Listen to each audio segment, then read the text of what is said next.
ஆண்டவராகிய இயேசுவின் நாமத்தினாலே உங்கள் யாவரையும் வாழ்த்தி வரவேற்கிறேன். இந்த ஆராதனைக்கு வந்ததில் கர்த்தர் என்னை கொண்டு வந்திருக்கிறார், ஆராதிக்கக்கூடிய கிருபையை கொடுத்திருக்கிறார் என்று சொல்லுகிறவர்கள் எல்லாரும் கரங்களை உயர்த்தி 3 அல்லேலூயா சொல்லலாமா? ஹல்லேலூயா. கர்த்தர் நல்லவர். நம்ம ஒரு சில சுகம் இல்லாதவர்களுக்காக நம்ம ஜெபம் பண்ண போகிறோம். பிரதர் செல்வராஜ் நம்ம சபையில் உள்ள விசுவாசி, பல வருஷமாக இருக்கிறார். முந்தா நாள் அவர் வண்டியிலேருந்து கீழே விழுந்து காலையிலே மல்டி ஃப்ராக்சர் ஏற்பட்டு ஆப்ரேஷன் பண்ணி கங்கா ஹாஸ்பிட்டலில் இருக்கிறார். அவருக்காக நாம் ஜெபம் பண்ணுவோம். அடுத்தது வெஞ்சிரோ பிரதர் நம்முடைய சபையிலே, அவருடைய அக்கா ஹஸ்பண்ட், அவரும் அதே போல் ஒரு ஃப்ராக்சர் ஏற்பட்டு அவரும் ஆப்ரேஷன் பண்ணி ஆஸ்பத்திரியில் இருக்கிறார். அபியா சிஸ்டருடைய சகோதரி, அவர்கள் ஹார்ட் ஆப்ரேஷன் பண்ணியிருக்கிறார்கள். இன்னும் சபையில் யார் யார் வியாதியோடு இருக்கிறார்களோ அவர்கள் எல்லாருக்கும் நல்ல சுகத்தை தரும்படியாக கரங்களை உயர்த்தி ஒரு நிமிஷம் எல்லாரும் கர்த்தருடைய சுகமாக்கும் வல்லமை ஆஸ்பத்திரியில் இருக்கிறதான, வீடுகளில் இருக்கிறதான சுகவீனமானவர்கள் மேலே இறங்கும்படியாக எல்லாரும் வாய் திறந்து ஜெபம் பண்ணுங்க. ஹல்லேலூயா. ஆண்டவரே, பிரதர் செல்வராஜ் பிரதருக்காக ஜெபிக்கிறோம். ஆண்டவரே, நீர் அவருடைய ஜீவனை பாதுகாத்ததுக்காக ஸ்தோத்திரம். ஆண்டவரே, உமக்கு ஸ்தோத்திரம். வெஞ்சிரோ பிரதருடைய அக்கா ஹஸ்பண்டுக்கு ஜீவனை பாதுகாத்ததுக்காக ஸ்தோத்திரம். அபியா சிஸ்டருடைய ஆண்டவரே தங்கச்சியுடைய ஜீவனை பாதுகாத்ததுக்காக ஸ்தோத்திரம். இவர்கள் 3 பேரும் ஆஸ்பத்திரியில் இருக்கிறார்கள். உடைய சுகமாக்கும் வல்லமை அவர்கள் மேல் அனுப்பி அவர்களுக்கு நல்ல சுகத்தை நீர் கட்டளையிடும்படியாக ஜெபிக்கிறோம்.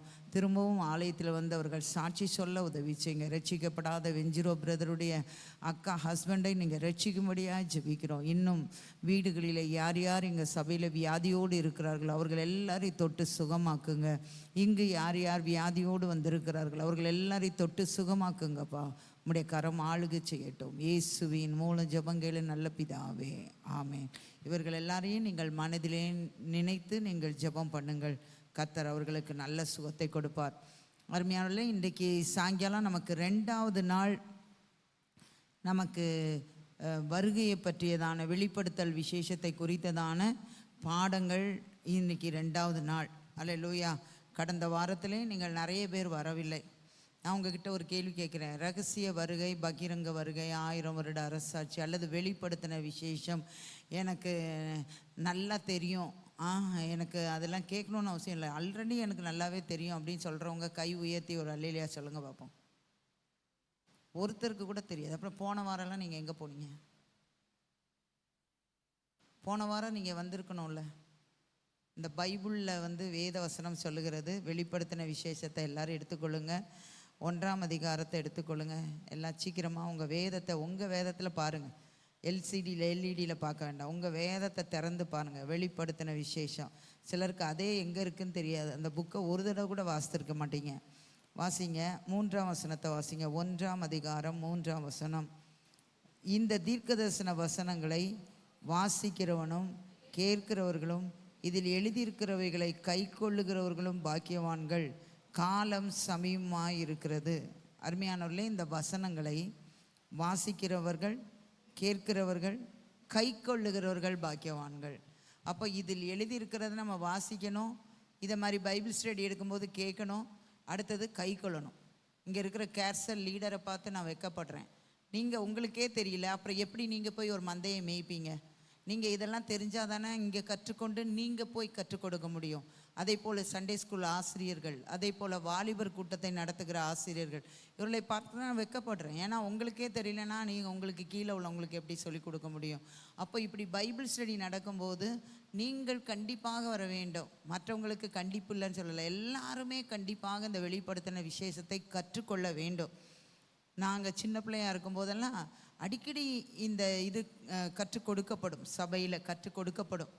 அடுத்தது நான் கற்றுக்கொண்டது, நான் ரட்சிக்கப்பட்டதெல்லாம் புதன்கிழமை தோறும் எங்களுடைய சபையில் இருந்து, நாங்கள் இருந்த வீடு எங்கள் ஒரு 5 கிலோமீட்டர் தள்ளி இருக்கும். அதனால் அங்கே ஒரு பைபிள் ஸ்டடி வச்சுருந்தாங்க. அந்த பைபிள் ஸ்டடியில் புதன்கிழமை தோறும் பாஸ்டர் மதுரையில், அவர் இப்பொழுது இல்லை, அவர் ஆண்டோடைய ராஜ்யத்துக்கு சென்று விட்டார். வெளிப்படுத்தின விசேஷத்தை அவ்வளோ அழகாக எடுப்பார் பைபிள் ஸ்டடி. அந்த பைபிள் ஸ்டடியில் தான் நான் ரட்சிக்கப்பட்டேன். இங்கே நிற்கிற நான் அந்த பைபிள் ஸ்டடியில் தான் ரட்சிக்கப்பட்டேன்.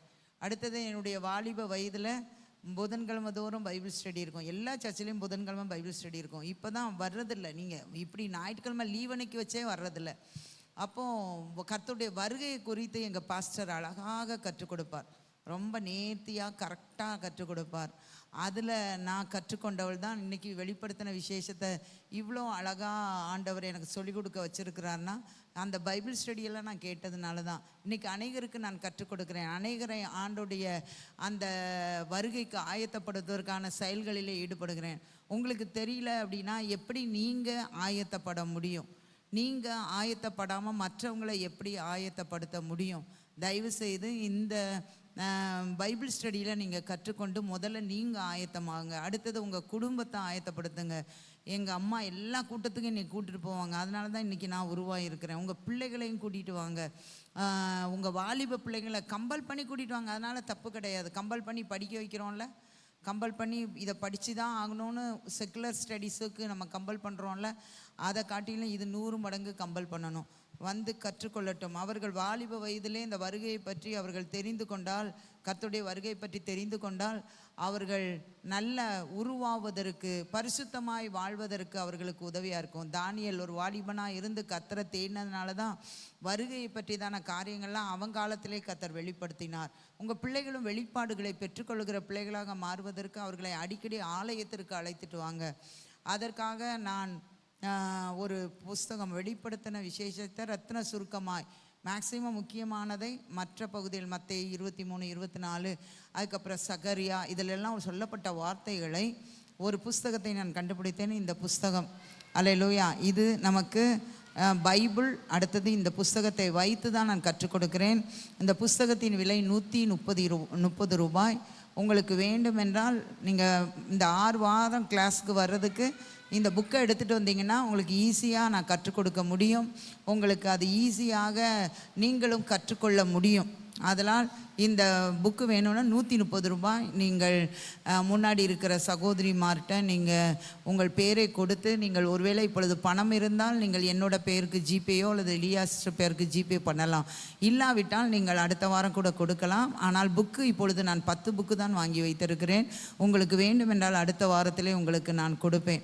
அதனால் இதை வைத்து நீங்கள் படித்து விட்டு மறுபடி நீங்கள் உங்கள் கையிலே வைத்து ஒரு 4-5 முறை இதை வாசித்தீங்கன்னா ஆண்டவர் தேவ ஆவியானவர் உங்களுக்கு இதை கற்றுக் கொடுப்பார். நீங்கள் அநேகருக்கு கற்றுக் கொடுக்கலாம். நானே எப்பொழுது கற்றுக் கொடுக்க வேண்டும் என்று நான் விரும்புகிறது இல்லை. நீங்கள் அனைவரும் மற்றவர்களுக்கு கற்றுக் கொடுக்கத்தான் வாருங்கள் வாருங்கள் என்று அழைக்கிறேன். அதனால் இதில் 15 டாபிக் இருக்கிறது. அதிலே கடந்த வாரத்திலே கொஞ்சம் நான் சொல்லி கொடுத்தேன். இப்பொழுது 15 அதிகாரத்தை நான் பிரித்து 5 இந்த வாரத்திலிருந்து 5 வாரத்திலே கற்றுக் கொடுக்க போகிறேன். கடைசி வாரத்திலே அது டோட்டலாக ரிவிஷன் பண்ண போகிறேன். அந்த 15 டாபிக் என்ன? ரகசிய வருகை என்றால் என்ன? இயேசுவின் வருகை 2 விதம். ரகசிய வருகை எப்பொழுது சம்பவிக்கும்? எடுத்துக்கொள்ளப்படுதல் உண்டா? 2 வித எக்காலங்கள், 2 வித கிரேக்க வார்த்தைகள், 2 வித கோபாக்கினைகள், சபைக்கு உபத்திரவம் உண்டா? மத்தேயு 24, 25 அதிகாரங்களுக்கான விளக்கம், இரகசிய வருகையை பற்றியதான நிரூபணம், இரகசிய வருகையின் நோக்கம், வருகையின் அடையாளங்கள், இரகசிய வருகையை பற்றிய கேள்விகள், பகிரங்க வருகை எப்படி இருக்கும், எடுத்துக்கொள்ளப்படுபவர்களின் தகுதிகள். இந்த டாப்பிக்கில் உங்களுக்கு 5 வாரத்தில், ஒரு வாரம் முடிந்து விட்டது, அது உங்களுக்கு இந்த புக்கிலே இருக்கிறது. அல்லது யூடியூப்பில் போய் நீங்கள் போன சண்டே ஈவினிங் நடந்ததான அந்த கூட்டத்துக்கான யூடியூப்லேயே அந்த டீச்சிங் இருக்கும், நீங்கள் கேட்டுக்கொள்ளுங்கள். நீங்கள் எல்லாரும் கடந்து வந்து வருகைக்கு ஆயத்தமாங்கள். எதை இழந்தாலும் அவருடைய வருகையை நாம் ஒருபோதும் இழந்து போகக்கூடாது. எப்பொழுதும் நம்முடைய நோக்கமெல்லாம் அவருடைய வருகைக்காக நாம் ஆயத்தப்பட வேண்டும். அவருடைய வருகையில் நாம் போகும்போது அவரை சந்திப்பதற்கு ஆயத்தப்பட வேண்டும். அங்கு பொக்கிஷங்களை சேர்த்து வைக்க வேண்டும். இதையெல்லாம் நீங்கள் கற்றுக்கொள்ள வேண்டும். ஞாயிற்றுக்கிழமை சிலர் சொல்லுவாங்க, வேலைக்கு போகிற லேடிஸில் எனக்கு ஒரே ஒரு நாள் தான் இருக்குது அப்படின்னு சொல்லுவோம். இந்த ஒரு நாளில் நீங்கள் எக்ஸ்ட்ரா ஆராதனையை தவிர ஒரு 2 மணி நேரம் நீங்கள் ஆண்டவருடைய ஆலயத்தில் கற்றுக்கொள்ளும் போது நித்தியத்திற்கு உங்களை நடத்தும்.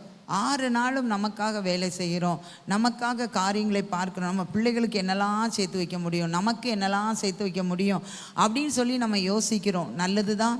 ஆனால் கர்த்தருக்காக ஒவ்வொரு நாளும் நாம் நேரத்தை கொடுக்க வேண்டும். கற்றுக்கொள்வதற்கான இந்த நேரத்தை நாம் கொடுத்து கற்றுக்கொள்ள வேண்டும். எனக்கு எல்லாம் தெரியும் அப்படின்னு இருக்காதீங்க. தெரியாததை சொல்லிக் கொடுப்பது தான் கர்த்தர் எங்களை வைத்திருக்கிறார். ஒரு டீச்சரை உங்கள் சபையிலே ஆண்டவர் பாஸ்டமாவாக கொடுத்திருக்கிறார். நீங்கள் நல்லா கற்றுக்கொண்டு உருவாகுங்கள், உங்கள் குடும்பத்தை உருவாக்குங்கள். ஞாயிற்றுக்கிழமை சாயங்காலம் ஒரு 2 மணி நேரம் ஆலயத்தில் வந்து இருங்க. அது உங்களுக்கு நித்தியத்துக்கு பிரயோஜனமான மணி நேரங்கள். எத்தனை பேர் ஆமேன் சொல்லுகிறீங்க? அல்லேலூயா. அருமையானவர்களே, பிள்ளைகளுக்காக நான் கற்றுக் கொடுக்கும்போது நிறைய பேர் வரலை, ஆனால் வந்தவங்களுக்கு நான் கற்றுக் கொடுத்தேன். அருமையான தேவனுடைய பிள்ளைகளை, அவர்கள் அதை கடைபிடிக்கும் போது அவருடைய பிள்ளைகள் ஆசீர்வதிக்கப்பட்ட சந்ததியாக மாறுகிறார்கள். உங்களுக்கு தெரியும், ஆனால் வேதத்திலிருந்து என்ன தெரியும் அப்படிங்கிறது தான் நமக்கு கேள்வி. அப்போது நான் எல்லாம் வரமாட்டேன், எனக்கு நல்லா தெரியும் அப்படின்னு நினச்சிங்கன்னா அந்த கற்றுக்கொள்ளக்கூடிய காரியங்கள். ஒரு நல்ல ஒரு விசுவாசி வெளி சபையிலேருந்து அவங்க வந்தாங்க. அவங்க பிள்ளையோட வயசு வந்து 5 வயசுக்குள்ளே, 0லேருந்து 5 வயசு உள்ள அந்த நாள் வந்தாங்க. அப்போ அவருக்கு நான் நிறைய காரியம் கற்றுக் கொடுக்கும்போது பெற்றோர்கள் முழங்காலில் நின்று ஜெபம் பண்ணுறத பிள்ளைங்க பார்த்தா தான் அவங்க முழங்காலில் நின்று ஜெபம் பண்ணுவாங்க அப்படின்னு அதை கற்றுக் கொடுத்தேன். அப்போ நிறைய காரியங்கள், அதில் ஒன்று இந்த முழங்கால். அப்போ அவர் அன்னையிலேருந்து முழங்கால் போட்டு ஜெபம் பண்ணுறாரு. அவர் மகா வந்து ஒரு 2.5 வயசு இருக்கும். அந்த குழந்தை பார்க்கணும், அவள் பின்பற்றணும்னு அதை கற்றுக் கொடுத்த காரியத்தை அபியாசப்படுத்துகிறாங்க. அவங்க சந்தோஷமாக சொன்னாங்க, கற்றுக்கொண்டேன் என்று சொன்னார்கள். அப்போ இதெல்லாம் நீங்கள் இழந்து போய்விட்டால் உங்கள் பிள்ளைகளை எப்படி மாதிரியாக, இது ஒன்று தான், நிறைய காரியங்களை கற்றுக் கொடுக்குறோம். அதனால் தயவுசெய்து ஒவ்வொரு டீச்சிங்க்கும் நீங்கள் கடந்து வாருங்கள். ஞாயிற்றுக்கிழமை சாயங்காலம் நான் கர்த்தருடைய ஆலயத்தில் செலவு பண்ணுவேன்னு சொல்லுங்கள். கர்த்தர் உங்களை நிச்சயமாக ஆசீர்வதிப்பார். அல்லேலூயா. ஒரு சம்பவத்தை, உண்மை சம்பவத்தை நான் உங்களுக்கு சொல்லி பிரசங்கத்துக்கு நேராக நான் போகிறேன். உண்மை சம்பவம். இந்த 2வது ஆராதனை நமக்கு கொஞ்சம் டைம் எடுத்தாலும் பிரச்சனை இல்லை. ஏன்னா நமக்கு முதல் ஆராதனை 2வது ஆராதனை ஆரம்பிக்கணும்னு அவசரமாக முடிக்கணும். ஆனால் இதே இதை நான் முதல் ஆராதனையிலையும் சொன்னேன். அருமையானவர்களே, ஒரு உண்மை சம்பவம். இந்த நூற்றாண்டில் அது எந்த தேதி எல்லாமே எனக்கு தெரியும். இப்போ வந்து அதை நம்ம வாசிக்கணும்னா அது எந்த சேனலில் இருக்குன்னு எனக்கு தெரியும். ஆனால் நான் அந்த குறிப்பை எடுத்துகிட்டு வரல. அதில் பரலோகமும் பாதாளமும் அப்படிங்கிறதான ஒரு புஸ்தகத்தை நான் வாசித்து கொண்டு இருக்கேன். அதில் இந்த நூற்றாண்டில் நடைபெற்றதான ஒரு உண்மை சம்பவம், ஒரு மனிதன் உயிரோடு எழும்பினதான உண்மை சம்பவம். அவர் வந்து அமெரிக்க ஐக்கிய தேசத்தில் அவர் ஒரு ஊரில் பிறந்து ரட்சிக்கப்பட்டு ஞானஸ்தானம் எடுத்து அபிஷேகம் பெற்று கர்த்தருடைய அழைப்பை பெற்று ஒரு ஊழியக்காரராக இருந்தார். அப்போது அவர் ஊழியக்காரராக இருந்து நல்ல ஊழியம் நல்லா செஞ்சுட்டு தான் இருக்கிறாரு. ஃபேமிலியும் நல்லா தான் போயிட்டு இருக்குது. ஆனால் ஒரு நாளிலே அவருக்கும் அவருடைய மனைவிக்கும் பயங்கரமான வாக்குவாதம், பயங்கரமான சண்டை. மனைவியை ரொம்ப மோசமான வார்த்தைகளால் திட்டிவிட்டார். அல்லேலூயா. ஆனால் அவருடைய மனைவி எப்படியாவது கணவனரோடு ஒப்புரவாக வேண்டும் என்று அவள் நினைக்கிறாள். ஆனால் இவர் நினைக்கிறார், அதெல்லாம் நான் அவளை மன்னிக்க முடியாது, நான் செஞ்ச தப்புக்கு நான் பேசின பேசிக்கு மன்னிப்பு கேட்கவும் முடியாதுன்னு அந்த ஒப்புரவாகுதலுக்கு அவர் வரவே இல்லை. வராமல் அவர் வெளியே ஒரு காரியமாக அவர் வெளியே கடந்து செல்லும்போது அந்த நேரத்தில் அருமையான தேவனுடைய பிள்ளைகளே, அவருடைய கார் திடீரென்று ஒரு ஆக்சிடெண்ட் ஆனது. அவருடைய கார் ஒரு ஆக்சிடெண்ட் ஆனதுனாலே அவருக்கு தலையிலே அடிபட்டு மிகுந்த இனிமே பிழைக்க மாட்டார் என்கிற சூழ்நிலை அவருக்கு வந்துவிட்டது. அப்பொழுது அவர் என்ன பண்ணினார், அவரை அந்த ஆக்சிடெண்ட் ஆகும்போது அவருடைய மனைவி கூட இல்லை, அவரை ஆஸ்பத்திரியில் கொண்டு போய் சேர்த்தாங்க. பக்கத்தில் உள்ள ஹாஸ்பிட்டலில் டாக்டர் பரிசோதித்து விட்டு இவர் வந்து இறந்து போயிடுவார், இவருக்கு ஒன்றும் காப்பாற்ற முடியாது, பிளட்டு நிறையா வீணாகி விட்டது அப்படின்னு அந்த டாக்டர் சொல்லிட்டார். உடனே அவர் என்ன சொன்னார், என் மனைவி அட்ரஸ் இது, அவருக்கு கான்சியஸ் இருக்கிறது, மனைவி அட்ரஸ் இருக்குது, நீங்கள் உடனே அவரை வர சொல்லுங்க அப்படின்னு. உடனே அவங்க வர்றதுக்கு முன்னால் வேற ஒரு ஹாஸ்பிட்டல் கொண்டு போயிட்டாங்க அவங்க. அப்போ அந்த அந்த மனைவி அங்கே போனாங்க. போய் அவருக்கு முதல் உதவிலாம் கொடுத்துட்ருக்குறாங்க. ஆனால் அந்த டாக்டரும் கைவிட்டுட்டாங்க, இவர் இறந்து போயிடுவார் அப்படின்னு. அப்போ அவர் மனைவியை பார்த்து சொன்னார், சபையின் காரியங்கள் இப்படி இருக்கிறது, சபையுடைய வேலைகள் இப்படி இருக்கிறது, உனக்கு தெரியாதது ஒன்றுமல்ல, ஆனாலும் நான் எல்லாவற்றையும் கூறுகிறேன்னு சொல்லி எல்லாத்தையும் அவர் சொல்கிறாரு, இதை நீ பயணிச்சுக்கோ. அவங்களுக்கு ஒரு பிள்ளை, அந்த பிள்ளைய நீ நல்லா பார்த்துக்கோ அப்படின்னு சொல்லி அவர் அதில் சொல்கிறாரு. சொல்லிவிட்டு நான் செத்து போயிடுவேன்னு சொன்னோன்னா அவருடைய மனைவி சொன்னாங்க, நீங்கள் செத்து போக மாட்டீங்க, நீங்கள் தேவனுடைய பிள்ளை, ஆண்டோடைய ஊழியத்தை செய்கிறவர்கள், ஆண்டவர் உங்களை கொண்டு ஒரு திட்டம் வைத்திருக்கிறார், அந்த திட்டம் நிறைவேறாமல் கர்த்தர் உங்களை எடுக்கவே மாட்டார் அப்படின்னு விசுவாச வார்த்தையை சொல்லுங்க அப்படின்னாரு. ஆனால் அவர் சொன்னார் இல்லை அப்படின்னு. அவர் ஜெபம் பண்ண ஆரம்பித்தார் மனசுக்குள்ளே. ஆண்டவரே, என்கிட்ட சின்ன சின்ன பாவங்கள் இருக்குது, சின்ன கோபம் இருக்குது, பொய் இருக்குது, சின்ன சின்ன காரியங்களுக்கு அதெல்லாம் மன்னிச்சிருங்க, நான் இப்போ சாக போகிறேன், உங்கள் ராஜ்யத்துக்கு வரணும் அப்படின்னு அவர் மனசுக்குள்ளே ஜெபம் பண்ணார். ஆனால் அந்த மனைவி கூட ஒப்புரவாகிறதற்கு அவர் மனசு இல்லை. இது கதையல்ல, உண்மை சம்பவம், இந்த நூற்றாண்டிலே நடந்தது. அப்பொழுது அவர் இன்னொரு ஹாஸ்பிட்டலுக்கு, பெரிய ஹாஸ்பிட்டல் கொண்டு போனாங்க. அங்கே சொல்லிட்டாங்க, அவர் ஆல்ரெடி இறந்து போயிட்டார், இனி ஒன்றும் பண்ண முடியாதுன்னு சொல்லிட்டு அவங்க லெட்டர் கொடுத்துட்டாங்க, டெத்துக்கான லெட்டர் ப்ரூஃப் கொடுத்துட்டாங்க. அப்போ இவரை வெளிநாட்டில் எப்படி அடக்கம் பண்ணுவாங்கன்னா, நம்மளாம் இன்றைக்கி இறந்து போயிட்டா உடனே அந்த ஹாஸ்பிட்டலில் உள்ள ப்ரொசீஜர்லாம் முடிச்சுட்டு வீட்டுக்கு கொண்டு வந்து அன்னைக்கோ அடுத்த நாளோ நம்ம அடக்கம் பண்ணிடுவோம். வெளிநாடுகளில் அப்படி கிடையாது. வெளிநாடுகளில் மரித்த உடனே அந்த ஒரு நாள் அவர்கள் வீட்டிலே வைத்திருப்பார்கள் அல்லது அவர்கள் ஆலயத்தில் வைத்திருப்பார்கள், எல்லாரும் வந்து பார்த்துக்கலாம். அதுக்கப்புறம் அவங்க என்ன செய்வாங்கன்னா, அந்த உடம்புல கெட்டு போகாமல் இருப்பதற்கு நல்ல பதப்படுத்துகிற மருந்துகளெல்லாம் ஏற்றி அவங்கள ஒரு குறிப்பிட்ட நாள் வரைக்கும், அதாவது அந்த குடும்பத்தாருக்கு வெளிநாட்டில் யாராவது இருந்தாலோ அல்லது அவங்களுக்கு வசதியான ஒரு நேரம், அது ஒரு 2 வாரம் 10 நாள் கழித்து தான் அடக்கம் பண்ணுவாங்க. அது வரைக்கும் அதற்கென்று தனியாக இடம், நம்ம ஊரில் அப்படி தனியான இடம் கிடையாது, நம்ம ஹாஸ்பிட்டலில் தான் போய் வைக்கணும். அவங்க தனியான இடம் இருக்கும், அதில் கொண்டு போய் வச்சுருவாங்க. அதுக்கப்புறம் அடக்கம் என்னைக்குன்னு எல்லாத்துட்டையும் சொல்லி அன்னைக்கு அடக்கம் பண்ணுவாங்க. அப்படி இவங்க எல்லாரும் வச்சுட்டாங்க. அவருடைய மனைவியும் சொல்லியாச்சு.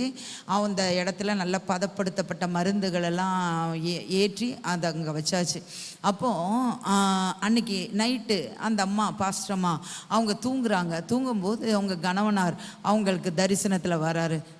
சொல்கிறாரு, என்னை எதுக்கு பிணங்கள் வைத்திருக்கிறதான அந்த செத்தவர்கள் மரித்தவர்கள் வைத்திருக்கிறதான அந்த இடத்துல கொண்டு போய் ஏன் வச்சுருக்கிறேன்? நான் சாகலை, நான் உயிரோடு இருக்கிறேன், நான் திரும்பி வருவேன், அதனால் நீ என்னை அங்கேருந்து எடுத்துட்டு ரெயின்ஹார்ட் போங்கே, நிறைய பேருக்கு தெரியும்னு நினைக்கிறேன், தெரியாமலே இருக்கலாம், அவர் பெரிய ஒரு வல்லமையுள்ள ஒரு எவாஞ்சலிஸ்ட்டு, அற்புதங்கள் அவருடைய கூட்டத்தில் ஆண்டவர் ஏராளமாக செய்வார். டெல்லியில் கூட அவருடைய கூட்டம் நடந்தது. அவருடைய கூட்டம் நடக்கும்போது 2 லாரிலையும் 5 லாரிலையும் ஜனங்கள் சுகமாக்கப்பட்ட வீல் சேரு, அந்த அவங்க ஸ்டாண்ட் பண்ணுறதுக்கான அந்த காரியங்கள் எல்லாம், கருவிகள் எல்லாம் 2 லாரியும் 5 லாரியிலே ஏற்றிட்டு போனாங்க. அவ்வளோ வல்லமையான ஊழியக்காரர். அந்த பகுதியில் இந்த ஹாஸ்பிட்டல்லேருந்து ஒரு 1/2 மணி நேரம் தூரத்தில் அவர் கூட்டம் நடந்துட்டுருக்குது. அங்கே என்ன கொண்டு போ, எனக்கு நான் ஜீவன் வந்துடும், அந்த சொப்பனத்தில் அவர் சொன்ன மாதிரி இவங்களுக்கு இருந்திருக்கு. உடனே இவங்க முழிச்சு காலையில் ஹாஸ்பிட்டல் போனாங்க. நான் என்னுடைய கணவனாருடைய சடலத்தை நான் எடுத்துகிட்டு போகிறேன். அப்போ சொந்தக்காரங்களாம் கேட்டாங்க, எதுக்கு? விசுவாசிகள்லாம் கேட்டாங்க, எதுக்கு? அவர் இப்படி நைட்டு என்கிட்ட சொன்னார் அப்படின்னோடனே இவளுக்கு கிறுக்கு பிடிச்சிட்டு இதெல்லாம் நடக்காது அப்படின்னு எல்லாரும் கிண்டல் பண்ணாங்க. ஆனால் இந்த சகோதரிக்கு விசுவாசம் உள்ள சகோதரி, இப்படிப்பட்ட ஒரு தரிசனம் கிடச்சிருக்கிறதுனால கண்டிப்பாக நான் கொண்டு போவேன் அப்படின்னு சொல்லிட்டு அவங்க கொண்டு போனாங்க. அந்த ரெயின்ஹார்ட் போங்கே மீட்டிங் மேலே நடந்துட்டுருக்குது. அதுக்கு அடியில் அண்டர் கிரவுண்டில் ஒரு ரூம் இருந்தது, ஒரு ஆலயத்தில், பெரிய ஆலயத்தில் நடந்து கொண்டிருந்தது.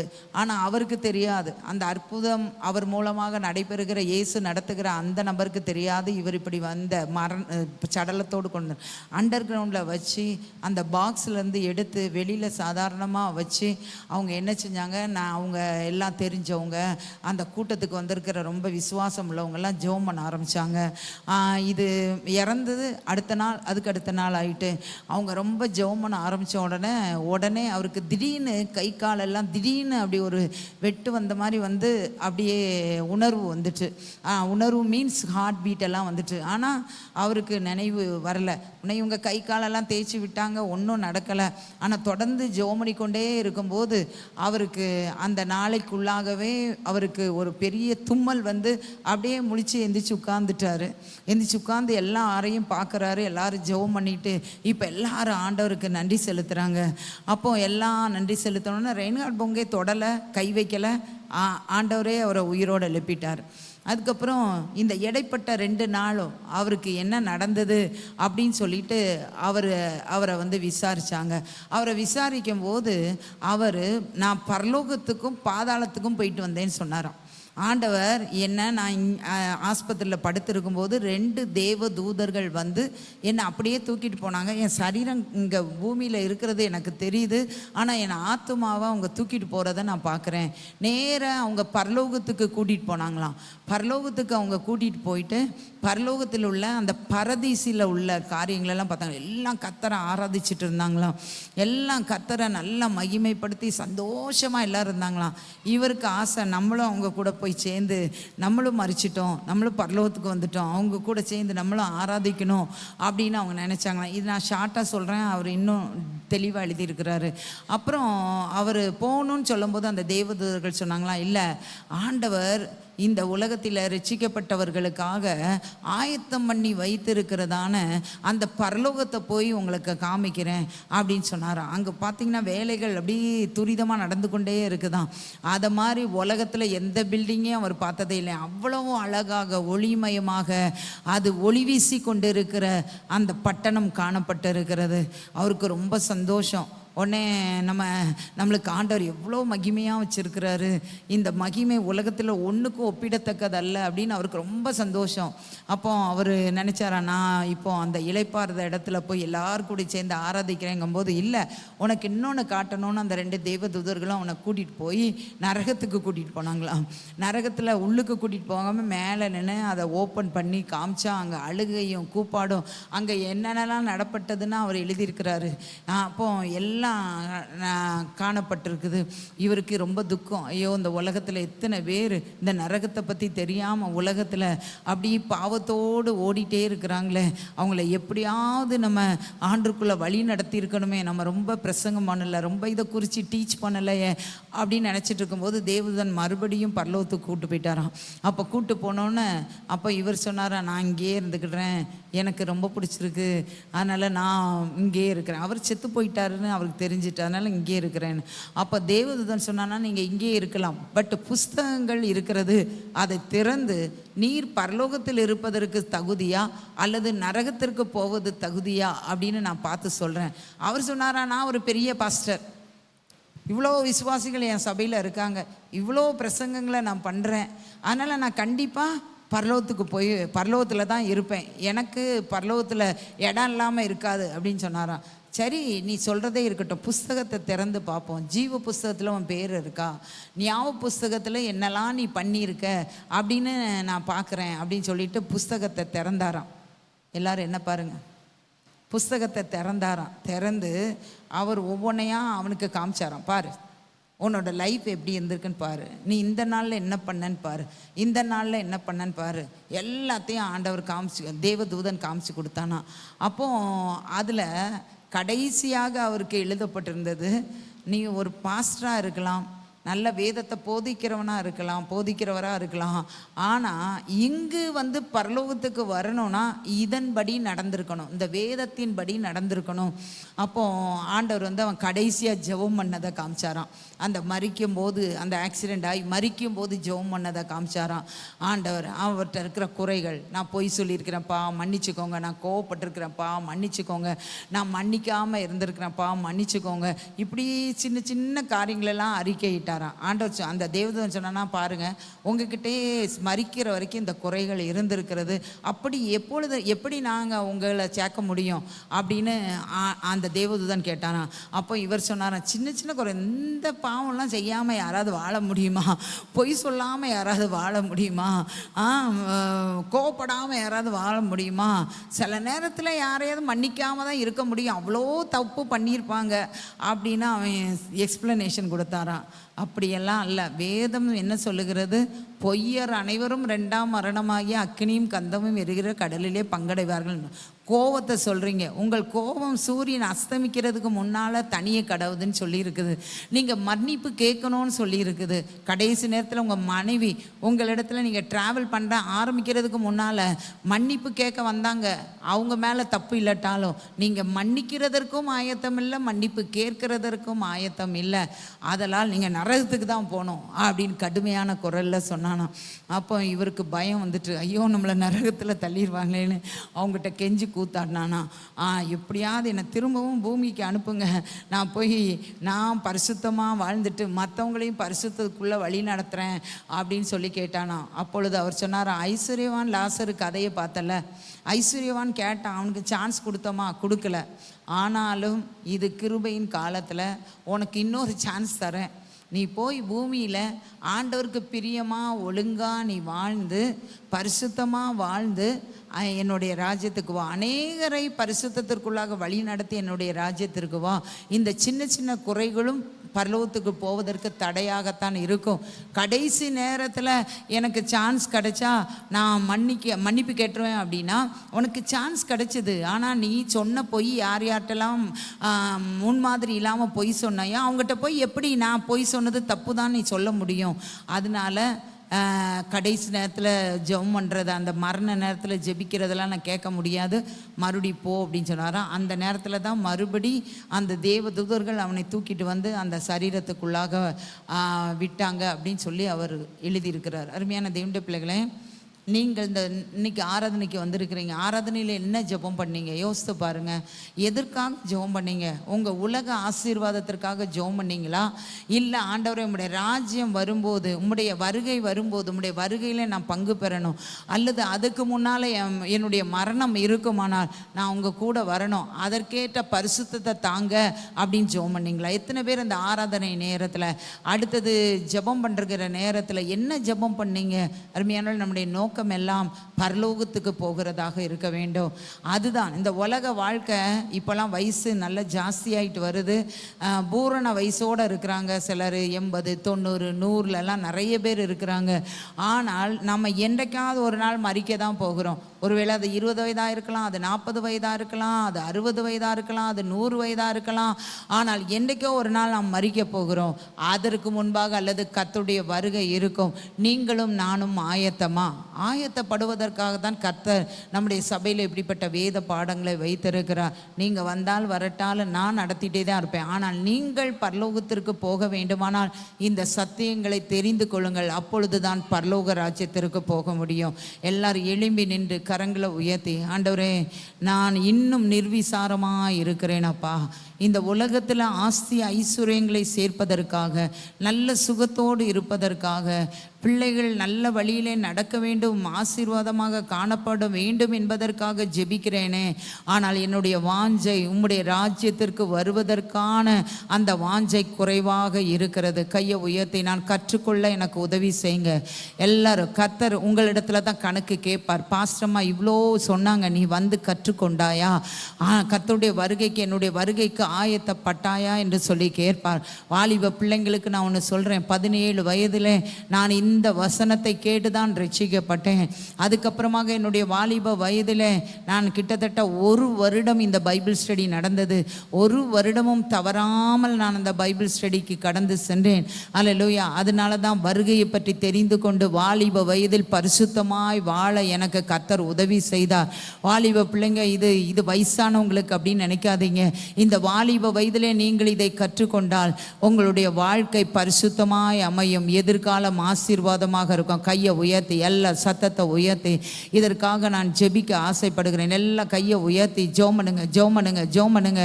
ஆண்டவரே, உம்முடைய வருகைக்காக என்னை ஆயத்தப்படுத்துவதற்கு, என் குடும்பத்தை ஆயத்தப்படுத்துவதற்கு, என் மூலமாக அநேகர் ஆயத்தப்படுவதற்கு ஆண்டவரே வாய் திறந்து நான் இப்படிப்பட்ட ஆண்டவரே வேத பாட வகுப்புக்கு கடந்து வரணும்ப்பா, கடந்து வரணும். ஞாயிற்றுக்கிழமை எனக்கு சொந்தம் அல்ல, நான் உருவாவதற்கு உம்முடைய பாதத்திலே வருவதற்கான நாள். நல்ல வாயை திறந்து ஞாயிற்றுக்கிழமை எல்லா ப்ரோக்ராமையும் ஒதுக்கி வச்சிருங்க. சாயங்காலம் இருக்கிற எல்லா ப்ரோக்ராமையும் ஒவ்வொரு நாள் காலையில் வருகிற போல சாயங்காலமும் வாங்க. கர்த்தருடைய வருகைக்கு ஆயத்தப்படுங்க. நல்ல கையை உயர்த்தி எல்லாரும் கையை உயர்த்தி அபிஷேகத்தினால் நிரம்புங்க. கர்த்தர் நமக்கு நல்ல தடைகளை மாற்றணும், நல்ல விருப்பங்களை கொடுக்கணும். வேலைகளுக்கு முக்கியத்துவம் கொடுக்காமல், தூங்குவதற்கு முக்கியத்துவம் கொடுக்காமல், அல்லேலூயா, மார்க்கெட்டுக்கு போவதற்கு முக்கியத்துவம் கொடுக்காமல், அல்லேலூயா, நம்ம கர்த்தருக்காக ஆயத்தப்படுவதற்கு முக்கியத்துவம் கொடுக்கணும். கையை உயர்த்தி எல்லாரும் அதற்கான அபிஷேகத்தை பெற்றுக்கொள்ளுங்க. அந்நிய பாஷையிலே ஜெபம் பண்ணுங்க. இனி காலம் செல்லாது, கர்த்தருடைய வருகை மிகவும் சமீபமாக இருக்கிறது. ஓ ரிபா லவோ ரிசல பலவோ ரிபலபி கலபலவோ. ஆண்டவரே, உம்முடைய கிருபை ஆண்டவரே, கற்றுக்கொள்ளக்கூடிய ஆண்டவரே கிருபையை இவர்களுக்கு கொடுங்கப்பா. ஆண்டவரே, வேதத்தை பற்றி தெரிந்து கொள்ளக்கூடிய கிருபையை கொடுங்கப்பா. இவர்கள் பாக்கியவான்களாக மாற வேண்டுமானால் வெளிப்படுத்தல் விசேஷத்தில் உள்ள தீர்க்கதரிசன வசனங்களை வாசிக்கவும் கேட்கவும் கை கொள்ளவும் கர்த்தர் உதவி செய்யுங்க. தவறான உபதேசத்தில் இவங்க போயிடக்கூடாது. சரியான உபதேசத்திற்கு இவர்கள் கடந்து வர கர்த்தர் இவர்களுக்கு கிருபை பாராட்டுவீராக. ஆண்டவரே, கிருபை பாராட்டுவீராக. இன்றைக்கு சாயங்காலம் அவர்களை கரங்களை பிடித்து அழைத்து வருவீராக. என் ஆண்டவரே, இந்த 6 வாரத்திற்குள்ளாக அதிகமாக இதை பற்றி தெரிந்து உம்முடைய வருகைக்கு ஆயத்தமுள்ள மக்களாக கர்த்தர் மாற்றுவீராக. ராஜா, உம்முடைய நாம மகிமைப்படட்டும். இப்பொழுது எல்லாரும் கையை உயர்த்தி என் கூட பேசுங்க. ஆண்டவரே, எல்லாரும் கேளுங்க. ஆண்டவரே, என் கூட பேசுங்கப்பா, என் கூட பேசுங்கப்பா. ஆண்டவரே, உம்முடைய வார்த்தைகள் எனக்குள்ளாக வரட்டும். ஆண்டவரே, எல்லாரும் கையை உயர்த்தி கேளுங்க. ஆண்டவரே, எனக்குள்ளாக நீங்கள் பேசுங்கப்பா, என்னோடு கூட பேசுங்க. இன்றைக்கு எனக்கு என்ன தேவையோ அதை நீங்கள் என் கூட பேசுங்கப்பா. ஹல்லேலூயா. ஓ ரிபா லபோ ரிசல பலபோ ரிபலபி கலபலபோ ரிபா லபோ ரிசல பலபோ ரிபலபி கலபலபோ ரிபா லபோ ரிசல பலபோ. ஹல்லேலூயா. தேவரீ, நீ சகலமும் செய்ய வல்லவர். தேவனே, உமக்கொப்பான தேவன் யார்? கையை உயர்த்தி எல்லாரும். தேவரே, நீ சகலமும் செய்ய வல்லவர். தேவனே, உமக்கொப்பான தேவன் யார்? நீ செய்ய நினைத்தது நிறைவேறும், நீ செய்வதை தடுப்பவன் யார்? நீ செய்ய நினைத்தது நிறைவேறும், நீ செய்வதை தடுப்பவன் யார்? தேவனே, நீ சகலமும் செய்ய வல்லவர். தரிசனம் தந்தவர் நீரல்லவோ, தவறாமல் நிறைவேற்றி முடிப்பீரே. சவால்கள் என்றோ ஜெயித்திடுவேன், சர்வ வல்லவர் நீதானே. மறுபடியும், தரிசனம் தந்தவர் நீரல்லவோ, தவறாமல் நிறைவேற்றி முடிப்பீரே. சவால்கள் என்றோ சத்தமாக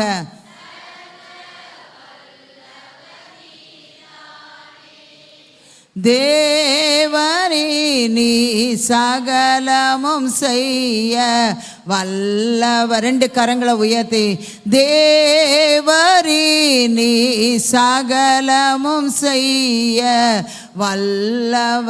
அப்படியே கரத்தை உயர்த்தின நீங்க ஒரு நிமிஷம் எல்லாரும் கர்த்தர் உங்க கூட பேசுகிறதற்கு தரிசனத்தை கொடுத்தவர், அவர் நிறைவேற்றி முடிப்பார். ஹல்லேலூயா, ஹல்லேலூயா. நம்முடைய தலைப்பு தாமதங்கள், கர்த்தருடைய தேவனின் தாமதங்கள் நமக்கு நன்மைக்கானவைகளே. ஹல்லேலூயா. கையை உயர்த்தி அந்நிய பாஷையில் பேசுங்க. கர்த்தர் என் கூட பேசணும், என் கூட பேசணும். வாயை திறந்த கேளுங்க. ஆண்டவரே என் கூட நீங்க பேசணும். ஹல்லேலூயா. சத்தத்தை உயர்த்தி உங்க உள்ளத்தை ஆயத்தப்படுத்துகிறதான நேரம். பரிசுத்த ஆவியானவர் உங்க உள்ளத்தை ஆயத்தப்படுத்துகிறதான நேரம். ஓ ரிபா லபோ ரிசல பலபோ ரிபலபிக்கல பலபோ ரிபா லபோ ரிசல பலபோ ரிபலபிக்கல பலபோ. ஆண்டவரே என்னை மறைத்து உம்முடைய பிள்ளைகளையும் மறைத்து ஆவியானவருடைய ஆளுகை இந்த இடத்துல காணப்படட்டும். நாங்கள் ஆண்டவரே கற்றுக்கொள்ளுகிற காரியத்திலே ஆலயத்திலே நடைபெறும் போது வந்து கற்றுக்கொண்டு உம்முடைய வருகைக்கு ஆயத்தப்படட்டும். இப்பொழுதும் எங்களுடைய வாழ்க்கையில நீர் என்ன பேச விரும்புகிறீரோ அதை எங்களோடு பேசுங்க. உங்க நாம மகிமைப்படட்டும். இயேசுவின் மூலம் ஜெபங்கேல நல்ல பிதாவே, ஆமென். நம்ம எல்லாரும் உட்காரலாம். பக்கத்தில் உள்ளவங்களை கை கொடுத்து உங்களை பார்த்ததுல ரொம்ப சந்தோஷம்னு சொல்லுங்க. ஹல்லேலூயா. கர்த்தர் நல்லவர். என்னுடைய தலைப்பு இன்றைக்கு தேவனின் தாமதங்கள் நம்முடைய வாழ்க்கையிலே நன்மைக்கே. எல்லாரும் சொல்லுங்க, தேவனின் தாமதங்கள் நன்மைக்கே. நல்ல சத்தமா சொல்லுங்க 3 முறை. தேவனின் தாமதங்கள் நன்மைக்கே. அல்லேலூயா, நன்மைக்கே. எல்லாரும் ஒரு வசனத்தை எடுத்துக்கொள்வோம். ஆபக்குக்கு எழுதினதான நிருபம் 2ஆம் அதிகாரம்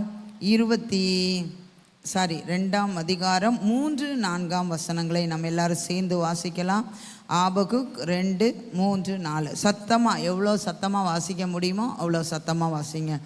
குறித்த காலத்திற்கு தரிசனம் இன்னும் வைக்கப்பட்டிருக்கிறது. முடிவிலே அது விளங்கும். அது பொய் சொல்லாது. அது தாமதித்தாலும் அதற்கு காத்திரு. நிச்சயமாய் வரும். அது தாமதிப்பதில்லை. இதோ அகங்காரியாய் இருக்கிறானே, அவனுடைய ஆத்துமா அவனுக்குள் செம்மையானது அல்ல. தன் விசுவாசத்தினாலே நீதிமான் பிழைப்பான். ஒரு அல்லேலூயா சொல்லுமா. தன் விசுவாசத்தினாலே நீதிமான் பிழைப்பான். அருமையான தேவனுடைய பிள்ளைகளே, அந்த வசனம் 3வது வசனத்திற்கு நம்ம பார்ப்பதற்கு முன்பாக ஆபகுக்கு எழுதினதான முதல் நிருபத்திலே, முதல் அதிகாரத்திலே எல்லாரும் முதலிலிருந்து வாசிக்கலாம். ஆபகுக் 1ஆம் அதிகாரம் 1ஆம் வசனம், 2ஆம் வசனம், 3ஆம் வசனத்தை எல்லா சத்தமாக வாசிங்க. ஆபகுக் என்னும் தீர்க்கதரிசி தரிசனமாய் கண்ட பாரம். கர்த்தாவே, நான் எதுவரைக்கும் உம்மை நோக்கி கூப்பிடுவேன்? நீர் கேளாமல் இருக்கிறீரே. கொடுமை நிமித்தம் நான் எதுவரைக்கும் உம்மை நோக்கி கூப்பிடுவேன்? நீர் ரட்சியாமல் இருக்கிறீரோ? நீர் எனக்கு அக்கிரமத்தை காண்பித்து என்னை தீவினையை பார்க்க பண்ணுகிறதென்ன? கொள்ளையையும் கொடுமையும் எனக்கு எதிரே நிற்கிறது. வழக்கையும் வாதையும் எழுப்புகிறவர்கள் உண்டு. இப்படி அவன் ஆண்டவர் அவனுடைய ஜெபத்தை கேட்காததினாலே, இஸ்ரவேல் ஜனங்களுடைய ஜெபத்தை கேட்காதனால புலம்பிக் கொண்டு இருக்கிறான். அநேக நேரங்களில் நம்மளும் இப்படி தான் புலம்புகிறோம். நம்முடைய ஜெபம் கேட்கப்படாமல் இருக்கும்போது நாம் புலம்புகிறோம்.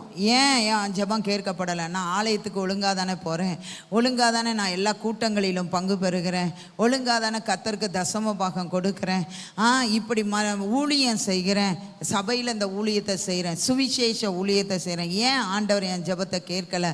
ஆண்டவர் எது வரைக்கும் நீங்கள் கேளாமல் இருப்பீங்க? இப்படி நாம் பல விதங்களிலே புலம்பிக் கொண்டு இருக்கிறோம். அல்லேலூயா. ஏன் கேட்கல, ஏன் கேட்கல, ஏன் எனக்கு பதில் வரல, ஏன் அந்த காரியத்திற்கு ஆண்டவர் ஆசீர்வாதத்தை தரல? இப்படி நம்ம பல விதங்களிலே புலம்பிக் கொண்டு இருக்கிறத போல தான் இந்த ஆபகுக்கும் புலம்பிக் கொண்டு இருக்கிறான்.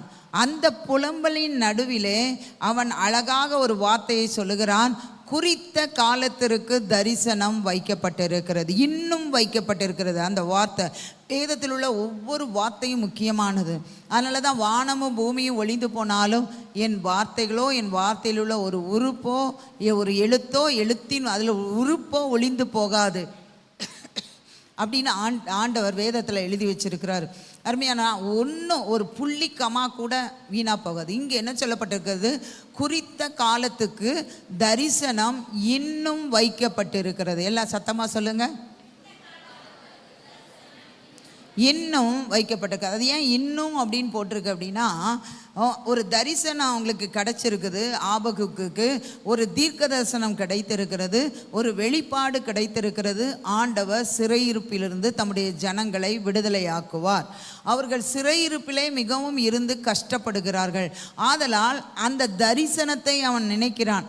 ஆண்டவரே, நீர் சொன்னதான தீர்க்க தரிசனம், நீர் கொடுத்ததான தரிசனம், நீர் கொடுத்ததான வார்த்தை எல்லாம் எழுதப்பட்டு இன்னும் அழிக்கப்படாமல் இருக்கிறது அப்படின்னு அவன் சொல்கிறான். அருமையான சகோதரனே சகோதரியே, உங்களுக்கு சிலருக்கு அல்லது எல்லாருக்கும் ஆண்டவர் தரிசனங்களை கொடுத்திருப்பார், ஆண்டவர் வெளிப்பாடுகளை கொடுத்திருப்பார், ஆண்டவர் தீர்க்க தரிசன வார்த்தைகளை கொடுத்திருப்பார், ஆண்டவர் உங்களுக்கு வாக்குத்தத்தங்களை கொடுத்திருப்பார்.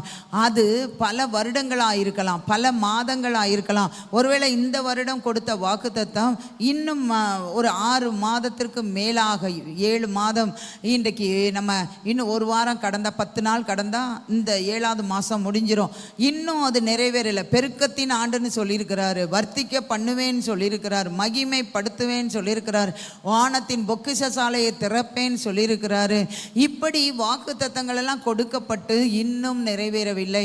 ஆனால் அந்த வாக்குத்தத்தங்களும் அந்த தரிசனங்களும் இன்னும் இருக்கிறது. இன்னும் நம்ம டெய்லி அறிக்கை பண்ணிட்டு தான் இருக்கிறோம்.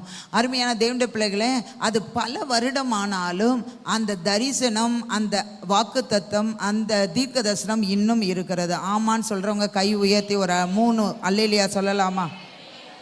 அல்லேலூயா, அல்லேலூயா. அது முடிவிலே விளங்கும். அல்லேலூயா. ஏன் ஆண்டவர் இந்த தரிசனத்தை கொடுத்தாரு, ஏன் இந்த சொப்பனத்தை கொடுத்தாரு அப்படிங்கிறது அது நிறைவேறும் போது இது விளங்கும். நம்ம நிறைய நேரம் நினைப்போம், ஏன் ஆண்டவர் இந்த சொப்பனத்தை கொடுத்தாரு, ஏன் ஆண்டவர் இந்த தரிசனத்தை கொடுத்தாரு, ஏன் இந்த வாக்குத்தத்தத்தை கொடுத்தாரு அப்படின்னு நமக்கு தெரியாது. ஆனால் ஆண்டவர் சொல்லுகிறார், அது நிறைவேறும் போது அது எதற்காக நான் கொடுத்தேனோ அது விளங்கும். ஒரு அல்லேலூயா சொல்லுமா? ஹல்லேலூயா. யோசேப்பை பற்றி பின்னாடி எடுக்கிறேன், ஆனாலும் உங்களுக்கு இப்போ சொல்கிறேன். யோசேப்புக்கு ஆண்டவர் 17 வயசில் ஒரு தரிசனம் கொடுத்தாரு. அப்பா அம்மா எல்லாரும் வணங்குற மாதிரி, அடுத்தது அவனுடைய சகோதரர்கள் எல்லாரும் வணங்குற மாதிரி 2 முறை கொடுத்தாரு தரிசனம். ஆனால் அவன் போன பாதையெல்லாம் பார்த்தீங்கன்னா, ஏன் ஆண்டவர் கொடுத்தாரு, ஏன் ஆண்டவர் கொடுத்தாரு, எப்போ விளங்குச்சு? அவனுடைய சகோதரர்கள் அவன் காலில் விழும்போது தான் அவனுக்கு அது விளங்குச்சு. ஓ, ஆண்டவர் இதுக்கு தான் கொடுத்திருக்கிறாரா?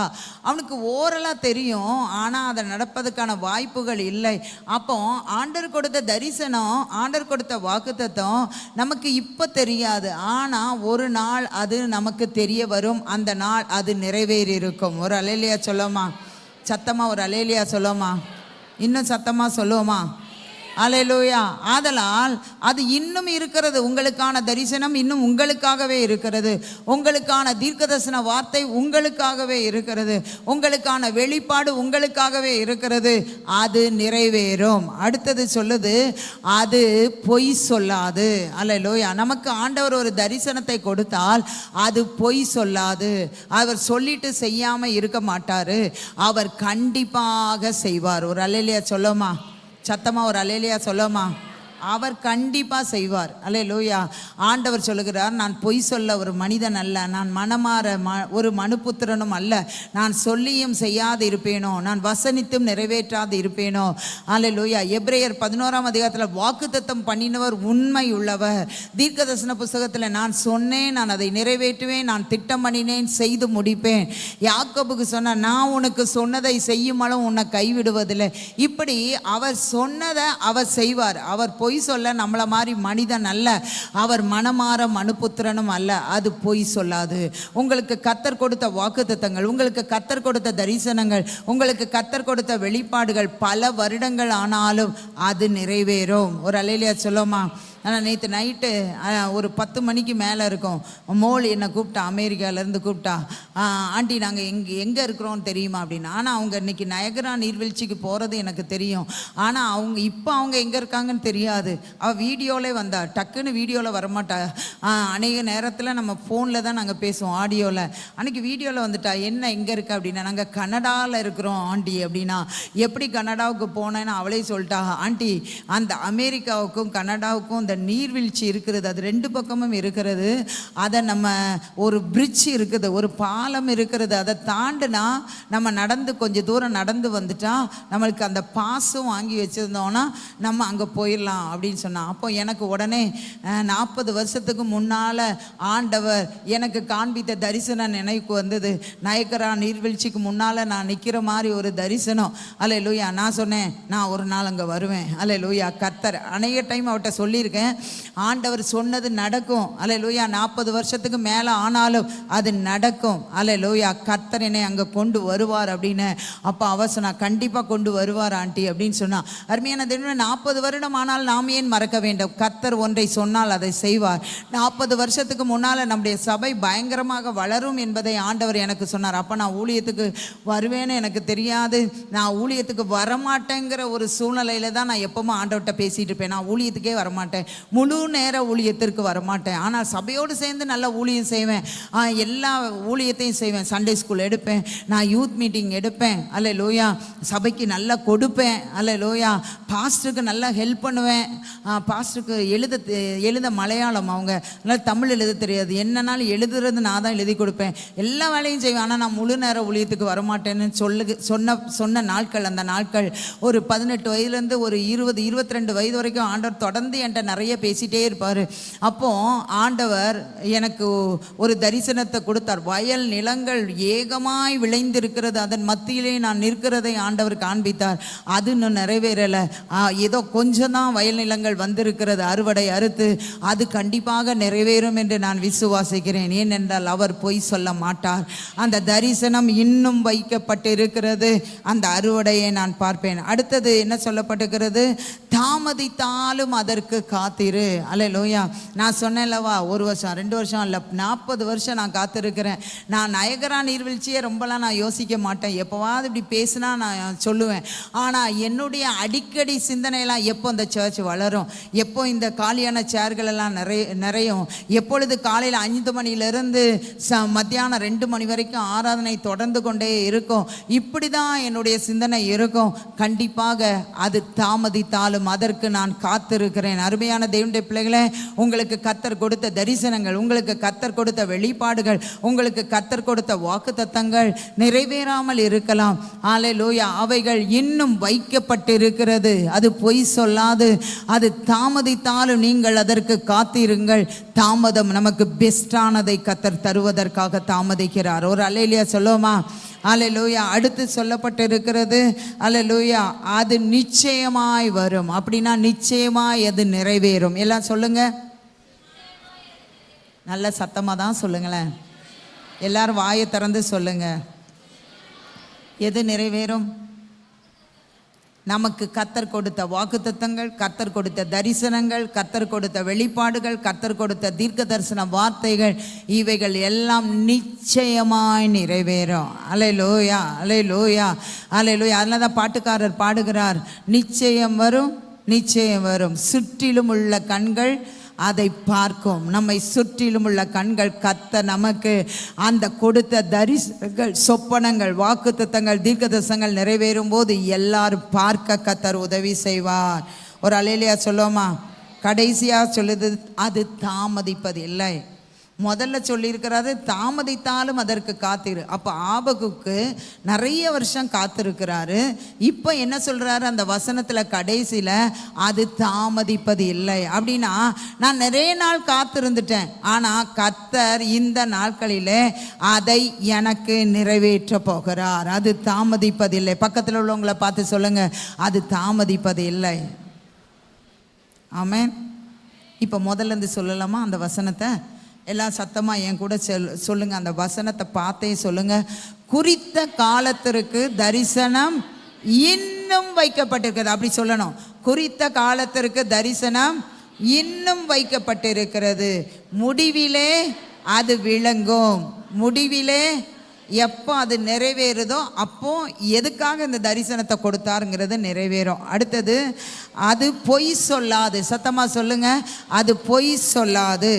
அது தாமதித்தாலும் அதற்கு காத்திரு. மறுபடி, அது நிறைவேறதுக்கு நாள் சென்றாலும் அதற்கு காத்திரு. அடுத்தது, அது நிச்சயமாய் நிறைவேறும். சத்தமா சொல்லுங்க, அது நிச்சயமாய் நிறைவேறும். அடுத்தது, அது தாமதிப்பது இல்லை. இந்த நாட்களில் கர்த்தர் இந்த வார்த்தையை கொடுத்திருக்கிறார் என்றால் உங்களுக்கு கர்த்தர் கொடுத்த வாக்குத்தத்தங்கள், தரிசனங்கள் எல்லாம் நிறைவேறுகிற நாட்களாக இது காணப்படுகிறது. இந்த வருடம் கர்த்தர் நம்முடைய சபைக்கு ஒரு வாக்குத்தத்தத்தை கொடுத்தால் அது இந்த வருடம் உங்களுக்கு நிறைவேறும். உங்களுக்கு தனிப்பட்ட முறையில் ஒரு வாக்குத்தத்தம் கொடுத்தால் உங்கள் வாழ்க்கையில் அது இந்த வருடத்திற்கு கொடுத்தது இந்த வருடத்திலே நிறைவேறும். ஒரு அல்லேலூயா சொல்ல மாட்டீங்களா? அல்லேலூயா. ஆண்டவர் கொடுத்த ஒவ்வொரு வார்த்தைகளும் இந்த வருடத்திற்கு கொடுத்தது இந்த வருடத்திலே நிறைவேறும். ஆனால் சில வாக்குத்தத்தங்கள், அதாவது இந்த வருடத்திலே கொடுத்ததில் வேதத்தை வாசிக்கும் போது சில வார்த்தைகளை கொடுத்திருப்பார், ஜெபிக்கும் போது சில வார்த்தைகளை கொடுத்திருப்பார், பிரசங்கம் பண்ணும்போது அதை கேட்டுக்கொண்டு இருக்கும்போது சில வார்த்தைகளை கொடுத்திருப்பார். இப்படி ஆண்டவர் கொடுக்கிறதான ஒவ்வொரு காரியங்களும் அது சில நேரங்களிலே உடனடியாக நிறைவேறாது. சில இது ஒரு 2 மாசத்துல நிறைவேறும், சிலது 1 வருஷத்துல நிறைவேறும், சிலது ஒரு 2 வருஷத்துல நிறைவேறும், சில இது 10 வருஷம் கூட ஆகலாம், என்னை போல 40 வருஷம் கூட காத்திருக்கலாம். ஆனால் உங்கள் காலத்திலே உங்களுக்கு கொடுக்கப்பட்ட தரிசனம் நிறைவேறும். ஆமென் என்று சொல்லுகிறவர்கள் 2 கையை உயர்த்தி 3 அல்லேலூயா சொல்லுவோம். ஹல்லேலூயா, ஹல்லேலூயா. அது நிறைவேறும். ஹல்லேலூயா. சத்தமா அருமையானவர்களே, கடைசியாக இதை சொல்லிட்டு அடுத்த வசனத்தில் சொல்றார், தன் விசுவாசத்தினால் நீதிமான் பிழைப்பான். நம்ம நிறைய நேரம் வருஷம் ஜாஸ்தியாக ஆகும்போது நம்ம சோர்ந்து போய் விடுகிறோம். இந்த கவர்மெண்ட் எக்ஸாம் எழுதுகிற பிள்ளைங்களை நான் பார்ப்பேன், அவங்களுக்கு சிலருக்கு உடனடியாக கிடச்சிரும், சிலருக்கு நிறைய அவங்க உடனடியாக நல்லா ஹார்ட் ஒர்க் போட்டு நல்லா படித்து ஆண்டவருக்கு பிரியமாக இருந்தால் உடனே நடக்கும். எத்தனை பேர் ஆமேன்னு சொல்லுகிறீங்க? அல்லேலூயா. அவங்க உண்மையாக படிக்கலை, அவங்க அதுக்கு நேரத்தை செலவிடலை, அதுக்கு ப்ரிப்பேர் ஆகலைன்னா அது நடக்காது. அதே போல் ஆண்டவருடைய காரியத்திலும் அவங்க சரியாக இல்லைன்னா நடக்காது. ஆனால் அதே போல் தான் அருமையானவர்களே, நம்ம வாழ்க்கையில் நம்ம சில காரியங்களை எடுத்து செய்வோம். அந்த பிள்ளைங்க பரீட்சை எழுதி தோற்று போயிட்டாங்கன்னு வச்சுக்கோங்க. உதாரணத்துக்கு அவங்க மேலேயே மிஸ்டேக் இருந்தாலும் இது நடக்காது, போதும் இனி இருக்கிற வேலையை வச்சுட்டு நம்ம பார்த்துக்கலாம் அப்படின்னு நினைப்போம். இருக்கிறத விட்டுட்டு பறக்கிறதுக்கு ஏன் நம்ம பிரயாசப்படணும் அப்படின்னு நம்ம நினைக்க தோணும். அப்படி நம்ம அதை விட்டுருவோம். சிலர் சமையல், சில கூட்டு குழம்பு வைக்கிறதுக்கு ட்ரை பண்ணி பார்ப்பாங்க, அது வரலைன்னா இது நமக்கு வராதுன்னு விட்டுருவாங்க. கிறிஸ்தவ வாழ்க்கையில் நான் சொல்கிறேன், எதுவுமே வராதுன்னு நம்ம நினைக்கவே கூடாது. சமையலுக்கு மட்டும் சொல்லலை, ஆண்களுக்கு வேலைக்கு சிலருக்கு ஒரு வேலை செய்வாங்க, அதில் சரியாக லாபம்லாம் இது வராது, அவ்வளோதான், அதை மூட்டுக்கட்டு, வேற ஒன்றை பாரு. நம்ம ஆண்டவர் நமக்குள்ளாக இருக்கிறவர், நமக்கு நல்ல ஞானத்தை கொடுக்கிறவர், நம்ம கையின் பிரயாசத்தை ஆசீர்வதிப்பேன்னு சொல்லியிருக்கிற ஆண்டவர்கிட்ட போய் அழுங்க, எனக்கு ஞானம் தாங்க, எனக்கு ஞானம் தாங்க, எனக்கு மனுஷ ஒத்தாசையை தாங்க. இயேசுவானவர் ஞானத்திலும் வளத்திலும் தேவ கிருபையிலும் மனுஷ தயவிலும் அதிகமாக விருத்தி அடைந்தார். அதே போல ஆண்டவர்கிட்ட கேளுங்க, ஆண்டவரே நீங்க எனக்கு தேவ கிருபையை தாங்க, ஆண்டவரே ஞானத்தை கொடுங்க, ஆண்டவரே எனக்கு இதுல ஒரு வளர்ச்சியை கொடுங்க அப்படின்னு நீங்க ஆண்டவர்கிட்ட கேட்டீங்கன்னா ஆண்டவர் உங்களுக்கு அதிலே அவர் உதவி செய்து உங்களை பெருக செய்வதற்கு வல்லமை உள்ளவராக இருக்கிறார். அப்போ அந்த விசுவாசம் நமக்கு வேணும். என் ஆண்டவர் எனக்கு ஒன்றை சொன்னால் அதை செய்வார், அது நாட்கள் போனாலும் பரவாயில்லை, அவர் செய்வார் என்ற விசுவாசம் நமக்கு இருந்தாலே நாம் வெற்றி பெற்று விடலாம். அருமையானவர்களே, நமக்கு நேரம் அதிகம் இல்லாததினாலே நான் வசனத்தை சொல்லுகிறேன். உங்களுக்கு எல்லாருக்கும் தெரிந்ததான சம்பவம், ஆபிரகாமுக்கு ஆண்டவர் நிறைய வாக்குத்தத்தங்களை கொடுத்தார். அதிலே முக்கியமானது குழந்தைக்கான வாக்குத்தத்தம். ரோமர் எழுதின நிருபம் 4ஆம் அதிகாரம் 17ஆம் வசனத்திலிருந்து 21ஆம் வசனம் வரைக்கும் நீங்கள் வீட்டிலே போய் வாசித்தால் ஆண்டவர் அவனை பார்த்து சொல்றார், பூமியில் உள்ள வம்சங்கள் எல்லாம் உனக்குள் ஆசீர்வதிக்கப்படும், இந்த பூமியில் உள்ள வம்சங்கள் எல்லாம் நான் உன்னால தான் ஆசீர்வதிப்பேன் அப்படின்னு அவன் சொன்னான். எப்போ சொன்னான்? 75 வயசுல ஆண்டவர் சொன்னாரு. அதை அவன் விசுவாசிச்சான். அல்லேலூயா. 75 80 வயசாச்சு, 80 85 வயசாச்சு, 85 90 வயசாச்சு. இதுக்கு இடையில எலியேசரை பார்த்து கேட்குறான், ஆண்டவரே எனக்கு குழந்தை இல்லை, ஏன் இவன் என் சுதந்திரவாளியாக இருக்கான், இவனை நீங்கள் ஆசீர்வதிங்க. ஆண்டவர் சொன்னா இவன் அவன் சுதந்திரவாளி கிடையாது. அடுத்து இஸ்மவேலை குறுக்கு வழியில், அவனோட விசுவாசம் ஒன்றும் குறைப்பட்ட விசுவாசம் இல்லை. ரோமரில் சொல்லப்பட்டிருக்கிறது, அவன் விசுவாசத்திலே பலவீனமாக இருக்கவில்லை. தன் சரீரம் செத்து போனாலும், சாராளுடைய கற்பம் செத்து போனாலும் அவன் விசுவாசத்திலே பலவீனமாக இருக்கவில்லை. அவன் வாக்குத்தத்தம் பண்ணினவர் உண்மையுள்ளவர் என்று எண்ணி முழு நிச்சயமாய் நம்பி அவன் விசுவாசத்தில் வல்லவனானான் என்று ரோமர் 4ஆம் அதிகாரத்திலே கொடுக்கப்பட்டிருக்கிறது. அப்படி விசுவாசிச்சான். எவ்வளோ வருஷம்? 25 வருஷம் அவன் விசுவாசிச்சான். 24வது வருஷத்துல தான் அவனுக்கு வாக்கு கிடைச்சது. அப்போ 90 வயசு ஆயிருக்கும் போது அவன் சரீரம் செத்துருக்கும். அல்லேலூயா. அந்த சாராளுக்கு ஒரு 80 வயசு ஆகும்போது அவளுடைய கர்ப்பப்பை செத்திருக்கும். இந்த ரெண்டும் அவங்களுக்கு தெரிந்த உடனே அவிசுவாசம் வந்திருக்கலாம். ஆனால் அவனுக்கு அவிசுவாசம் வரவில்லை என்று சொல்லிதான் வேதம் சொல்லுகிறது.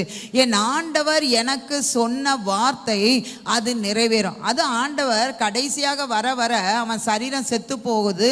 அவனுடைய மனைவியுடைய கர்ப்பம் செத்து போனோன்னு ஆண்டவர் கிளீனா சொல்றாரு, சாராளுடைய வயிற்றிலிருந்து ஒரு குமாரனை உனக்கு தருவேன், அவன் பேர் ஈசாக்குன்னு கூட சொல்லிட்டாரு. ஆனா நம்ப முடியல, ஏன்னா சரீரம் செத்து போய்விட்டது, சாராளுடைய கர்ப்பம் செத்து போட்டது. எல்லாருக்கும் தெரியும், அந்த கர்ப்பம் அந்த ஸ்திரீகளுக்குள்ள வழிபாடு நின்று போயிட்டுனா மறுபடியும் குழந்தை உற்பத்தி கிடைக்கவே கிடைக்காது. எல்லாமே அவங்க பார்க்கும்போது ஆண்டவர் சொன்ன காரியங்கள் ஒன்றுமே நடைபெறாத ஒரு சூழ்நிலையிலே அவர்கள் விசுவாசித்திருந்தாலும் அவர்களுக்கு நாளடைவில் சூழ்நிலைகள் எதிராகத்தான் மாறினது. அருமையான தேவனுடைய பிள்ளைகளே, உங்களுக்கு கர்த்தர் கொடுத்த வாக்குத்தத்தம், உங்களுக்கு கர்த்தர் கொடுத்த தரிசனம் இன்னும் நிறைவேறாததினாலே சூழ்நிலைகளை பார்த்து பார்த்து நீங்கள் சோர்ந்து போய் இருக்கலாம். ஆபிரகாமை போல தன் விசுவாசத்தினால் நீதிமான் பிழைப்பான் என்ற வார்த்தையின்படி அந்த தரிசனம் தாமதித்தாலும் நீங்கள் அதற்கு காத்திருந்து நீங்கள் ஜெபம் பண்ணுவீர்கள் என்றால், அதற்கு காத்திருந்து விசுவாச அறிக்கை பண்ணுவீர்கள் என்றால், கர்த்தர் ஆபிரகாமுக்கு நிறைவேற்றின ஆண்டவர் உங்களுக்கும் நிறைவேற்ற வல்லவராக இருக்கிறார். அல்லேலூயா. ஒருவேளை ஆபிரகாமை காட்டிலும் ஆபிரகாமுக்கு கர்த்தர் கொடுத்த வாக்குத்தத்தம் நிறைவேறுவதற்கு, இன்னொரு வாக்குத்தத்தம் நிறைவேறதுக்கு 430 வருடம் ஆனது. அவன் தன்னுடைய மகனுக்கு சொன்னான், ஈசாக்குக்கு சொன்னான், ஈசாக்கு இந்த தேசத்தை கர்த்தர் உனக்கு தருவார். ஈசாக்கு யாக்கோபை பார்த்து சொன்னான், இந்த தேசத்தை கர்த்தர் உனக்கு தருவார். யாக்கோபு அவனுடைய 12 பிள்ளைகளை பார்த்து சொன்னான், இந்த தேசத்தை கர்த்தர் உனக்கு தருவார். அல்லேலூயா. அவர்களுடைய சந்ததிக்கு அவர்கள் சொன்னார்கள், ஆனால் அது பொய் சொல்லவில்லை. 430 வருடம் என்று ஆண்டவர் சொன்ன அந்த நாளிலே அவர்கள் எகிப்து தேசத்தை விட்டு அணி அணியாய் புறப்பட்டு அந்த பாலுந்தேன் ஓடுகிற தேசத்திற்கு அவர்கள் கடந்து சென்றார்கள். அருமையான, எத்தனை வருடமானாலும் கர்த்தர் நமக்கு கொடுத்த வாக்குத்தத்தம் அது நிறைவேறும். ஆமென் என்று சொல்லுகிற 2 கையை உயர்த்தி ஒரு அல்லேலூயா சொல்லுங்க. ஆபிரகாமை பார்த்தீங்கன்னா 25 வருடம் காத்திருந்தான். ஈசாக்கு அடுத்தது நீங்கள் பாருங்க, அவனுக்கு அவங்க அப்பா சொன்னார், எப்பா உன்னை நான் பெத்தெடுக்கிறதுக்கு ஆண்டவர் எனக்கு 75 வயசில் வாக்குத்தத்தம் கொடுத்தாரு. இடையில அந்த வாக்குத்தத்தத்தை நினைவு கூட்டிக்கிட்டே இருந்தார். என் சரீரம் செத்து போயிட்டு, ஒரு குழந்தைய உற்பத்தி ஆகிறதுக்கு என் சரீரத்தில் பலன் இல்லை, உங்கள் அம்மாவுடைய கர்ப்பப்பை செத்து போச்சு. ஆனாலும் கர்த்தர் 99வது வயதிலே மறுபடியும் என்னிடத்துல வந்து பேசி, நீ கற்பம் தரிக்கும்படியாக உங்க அம்மாவுக்கு கர்த்தர் கிருபை கொடுத்து ஆண்டவர் இன்றைக்கு உன்னை பெற்று வளர்த்து உன்னை ஒரு முறை மோரியா மலையில சாகிறதுக்கு ஒப்பு கொடுத்தேன். ஆண்டவர் அதிலிருந்து திரும்ப பாவனையாக உன்னை உயிரோட கொடுத்தான்னு ஆபிரகாம் விசுவாசத்தை ஊட்டி வளர்த்தான். அவனுக்கு கர்த்தர் கொடுத்த தரிசனங்களை ஊட்டி வைத்தான். உனக்குள் பூமியில் உள்ள வம்சங்கள் ஆசீர்வதிக்கப்படும் எனக்கு சொல்லியிருக்கிறார். உன் சந்ததிக்குள் பூமியில் உள்ள வம்சங்கள் ஆசீர்வதிக்கப்படும் சொல்லியிருக்கிறார். நீனும் விசுவாசி நடக்கும் அப்படின்னு சொன்னா. அவனுக்கும் பார்த்தீங்கன்னா குழந்தை இல்லை. ஈசாக்கு அவங்க அப்பா சொல்றதை கேட்டுட்டே இருந்தான். அவங்க அப்பாவுக்கு கொடுத்த வாக்கு தத்தங்களை கேட்டுட்டே இருந்தான். அந்த தரிசனங்களை கேட்டுக்கொண்டே இருந்தான். இவனும் ஜெபம் பண்ண ஆரம்பித்தான். ரெபேக்காளுக்காக, மலடியா இருந்த தன் மனைவிக்காக ஈசாக்கு 20 வருஷம் ஜெபம் பண்ணான். 40 வயதுல அவனுக்கு திருமணம் நடந்தது. 60 வயதிலே ஆண்டவர் ரெட்டிப்பான ஆசீர்வாதத்தை கர்த்தர் கொடுத்தார். கரங்களை தட்டி நல்லா மகிமைப்படுத்துவோமா? வாக்குத்தத்தத்துக்கு 25 வருஷம் காத்திருந்து ஈசாக்கை கத்தர் கொடுத்தார். ஈசாக்கு 20 வருஷம் ஆண்டவர் கொடுத்த தரிசனத்துக்கு வாக்குத்தத்தத்துக்கு காத்திருந்து அவனுக்கு 2 மடங்கு ஆசீர்வாதத்தை கத்தர் கொடுத்தார். ஒரு அல்லேலூயா சொல்லுமா? 2 பேருமே ஆசீர்வதிக்கப்பட்டாங்க. ஏசாவை பற்றி நம்ம பெருசாக குறைலாம் ரொம்ப சொல்ல முடியாது. அவனுடைய சம்பத்து மிகுதியாக இருந்தது. யாக்கோபுடைய சம்பத்து மிகுதியாக இருந்தது. அவர்கள் குடியிருக்க இடம் இல்லாமல் போய்விட்டது. அடுத்தது பார்த்தீங்கன்னா ஈசாக்கு யாக்கோபுக்கும் ஏசாவுக்கும் சொல்லிக் கொடுக்குறான். ஏசா ரொம்ப தேவனை தேடட்டால் யாக்கோபு அதிகமாக தேவனை தேடனா அவனுக்கு 12 பிள்ளைகளை கத்தர் கொடுத்தார். பாருங்க, ஒன்றுக்கு விசுவாசிச்சாங்க. ஆபிரகாம் அவனுக்கு 1 கொடுத்தாரு. அடுத்து ஈசாக்கு அதே மாதிரி அப்பாவுடைய விசுவாசத்தை அவன் அவனுக்கு 2 மடங்கு காக்கப்படுவதற்கு யோசேப்பை கத்தர் எழுப்பினார். யோசேப்புக்கு காக்கப்படுவதற்கு யோசேப்பை கத்தர் எழுப்பினார். யோசேப்புக்கு என்ன விசுவாசம் இருந்தது? ஆண்டவர் இந்த தேசத்திலிருந்து, இந்த எகிப்தில் இருந்து எங்களையும் எங்க குடும்பத்தையும் எங்க சந்ததியும் பாலுந்தேனும் ஓடுகிற தேசத்திற்கு அவர் கொண்டு போவார். எங்க முற்பாட்டனாகிய ஆபிரகாம் தாத்தாவுக்கு அதை வெளிப்படுத்தினார். ஈசாக்கு தாத்தாவுக்கு வெளிப்படுத்தினார். என் அப்பாவுக்கு வெளிப்படுத்தினார்.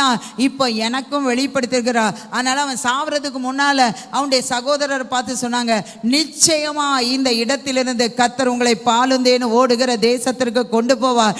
அப்பொழுது எலும்புகளை உங்களோடு கூட எடுத்துக்கொண்டு அங்கு கானான் தேசத்துல கொண்டு போய் புதைங்க அப்படின்னு விசுவாச வார்த்தையை பேசினா. அருமையான தேவனுடைய பிள்ளை, இவங்க எல்லாருக்கும் உடனடியாக நடக்கல.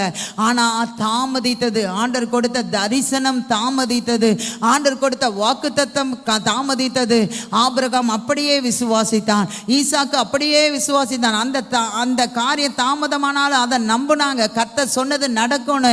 அதனால ஆண்டவர் பெஸ்டான ஒரு மகனை கர்த்தர் அவனுக்கு கொடுத்தார். ஈசாக்கை பற்றி அவன் மரணத்துக்கு பயந்து போய் ஒரு பொய் சொன்னான். இவள் என் சகோதரின் மனைவியை பார்த்து சொன்னான். வேற எந்த தவறையும் ஈசாக்கிடத்தில் பார்க்கவே முடியாது.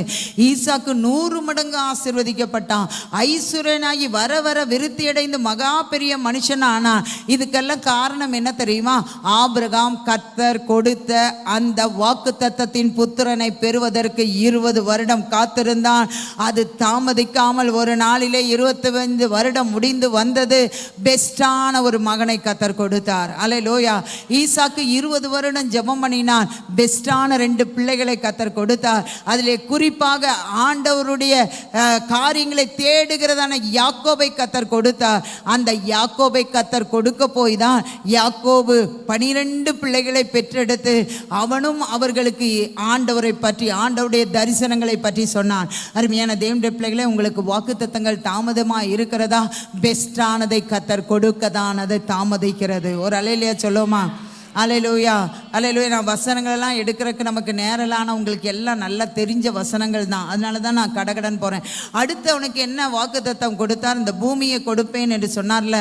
அப்பொழுது லோத்துவும் ஆபிரகாமும் ஆண்டவர் ஆபிரகாமை அழைத்த உடனே அந்த ஆபிரகாம் ஆண்டவருடைய வார்த்தையை கீழ்ப்படிந்து வரும்போது லோத்துவும் அவன் கூட நடந்து போயிட்டே இருக்கிறான். இப்பொழுது ஆண்டவருடைய ஆசீர்வாதம் பெருகிட்டு, அப்போ பெருகும்போது லோத்துக்கு கொஞ்சம் ஆசை வந்துட்டு, அல்லேலூயா, நம்ம இன்னும் ஆசீர்வதிக்கப்படணும், இன்னும் நம்ம மேன்மைப்படுத்தணும், ஆபிரகாமுக்கு கீழாகவே எப்பவும் இருக்கக்கூடாது அப்படின்னு அவன் நினச்சிட்டு அவன் கண்களுக்கு எது ஆசீர்வாதமாக தெரிந்ததோ அதற்கு நேராக அவன் என்ன செய்தான்?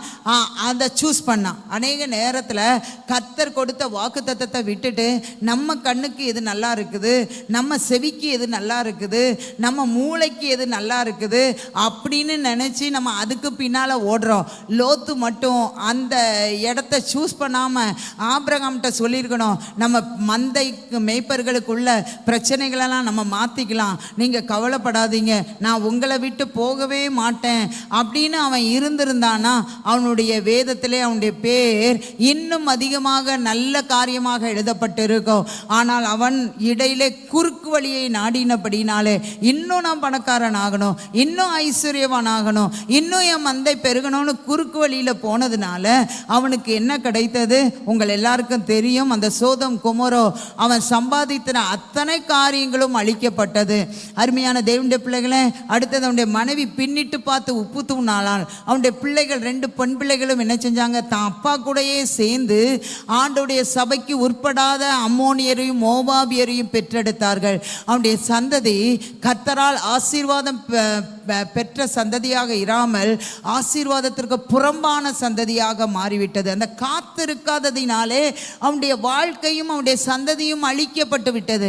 அவன் எவ்வளோ அந்த பிள்ளைங்களெல்லாம் பார்த்து, அந்த அம்மோனியர் மோவாபியர் அந்த பிள்ளைகளெல்லாம் பார்க்கும்போது அவனுக்கு எவ்வளோ வேதனை இருந்திருக்கும். என் பிள்ளைங்க என் வயிற்றில், என் மனைவி வயிற்றிலேருந்து பிறந்த பிள்ளைங்க என்னோடையே இப்படிப்பட்ட காரியத்தை பண்ணி அது மூலமாக பெற்றது. அவனுக்கு ஒரு நாள் கூட நிம்மதி இருந்திருக்காது. ஹல்லேலூயா. எல்லா நாளும் கவலை, இப்படிப்பட்ட ஒரு சந்ததி வந்துவிட்டது, இப்படிப்பட்ட ஒரு கேவலமான சந்ததி வந்துவிட்டதே என்று அழிந்திருப்பான். ஆனால் ஆபிரகாமை பாருங்க, ஆபிரகாம் கர்த்தர் சொன்ன இடத்துல அவன் இருந்தான். கானான் தேசத்துல தான் கர்த்தர் இருக்க சொன்னார். அவன் கானான் தேசத்திலேயே இருந்ததுனால அவனுடைய வாழ்க்கை பாருங்க எவ்வளவு ஆசீர்வாதமாக மாறினது. அடுத்தது இந்த லோத்துக்கு ஆண்டவர் அனுப்பின உடனே ஆண்டவர் அவனுக்கு என்ன சொல்லுகிறார் என்று சொல்லி நம்ம பார்க்கும்போது, அருமையான தேவனுடைய பிள்ளைகளே, அதே ஆதியாகமத்தின் புஸ்தகத்தை நீங்கள் வாசியுங்கள். 13ஆம் அதிகாரத்தை நீங்கள் எடுத்துக்கொள்ளுங்கள். ஆண்டவர் ஆபிரகாமை பார்த்து சொன்னார். அதையும் எடுத்து வாசிடலாம். சில வார்த்தைகளை வாசித்தா தான் நல்லாயிருக்கும். ஆதியாகமத்தின் புஸ்தகம் 13ஆம் அதிகாரம்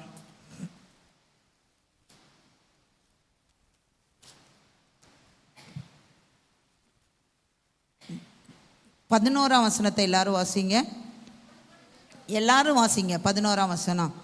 அப்பொழுது லோத்து யோர்தானுக்கு அருகான சமபூமி முழுவதையும் தெரிந்து கொண்டு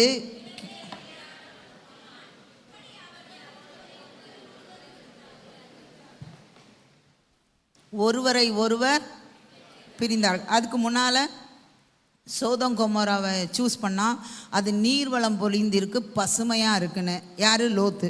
இப்போ அடுத்தது பாருங்க, அடுத்த வசனத்தை நம்ம வாசிங்க. ஆபிரகாம் கானான் தேசத்திலே குடியிருந்தான். 14ஆம் வசனம் வாசிங்க. லோத்து ஆபிரகாமை விட்டு பிரிந்த பின்பு கர்த்தர் ஆபிரகாமை நோக்கி, உன் கண்களை ஏறெடுத்து நீ இருக்கிற இடத்திலிருந்து வடக்கேயும் தெற்கேயும் கிழக்கேயும் மேற்கேயும் நோக்கி பார். நீ பார்க்கிற இந்த பூமி முழுவதையும் நான் உனக்கும் உன் சந்ததிக்கும் என்றென்றைக்கும் இருக்கும்படி கொடுத்து உன் சந்ததியை பூமியின் தூளை போல பெருக பண்ணுவேன். ஒருவன் பூமியின் தூளை எண்ண கூடுமானால் உன் சந்ததியும் எண்ணப்படும். நீ எழுந்து தேசத்தின் நீளமும் அகலமும் எம்மட்டோ அம்மட்டும் நடந்து திரி, உனக்கு அதை தருவேன். ஒரு அல்லேலூயா சொல்லுமா? லோத்து தானாகவே ஒரு தரிசனம் வருகிறது.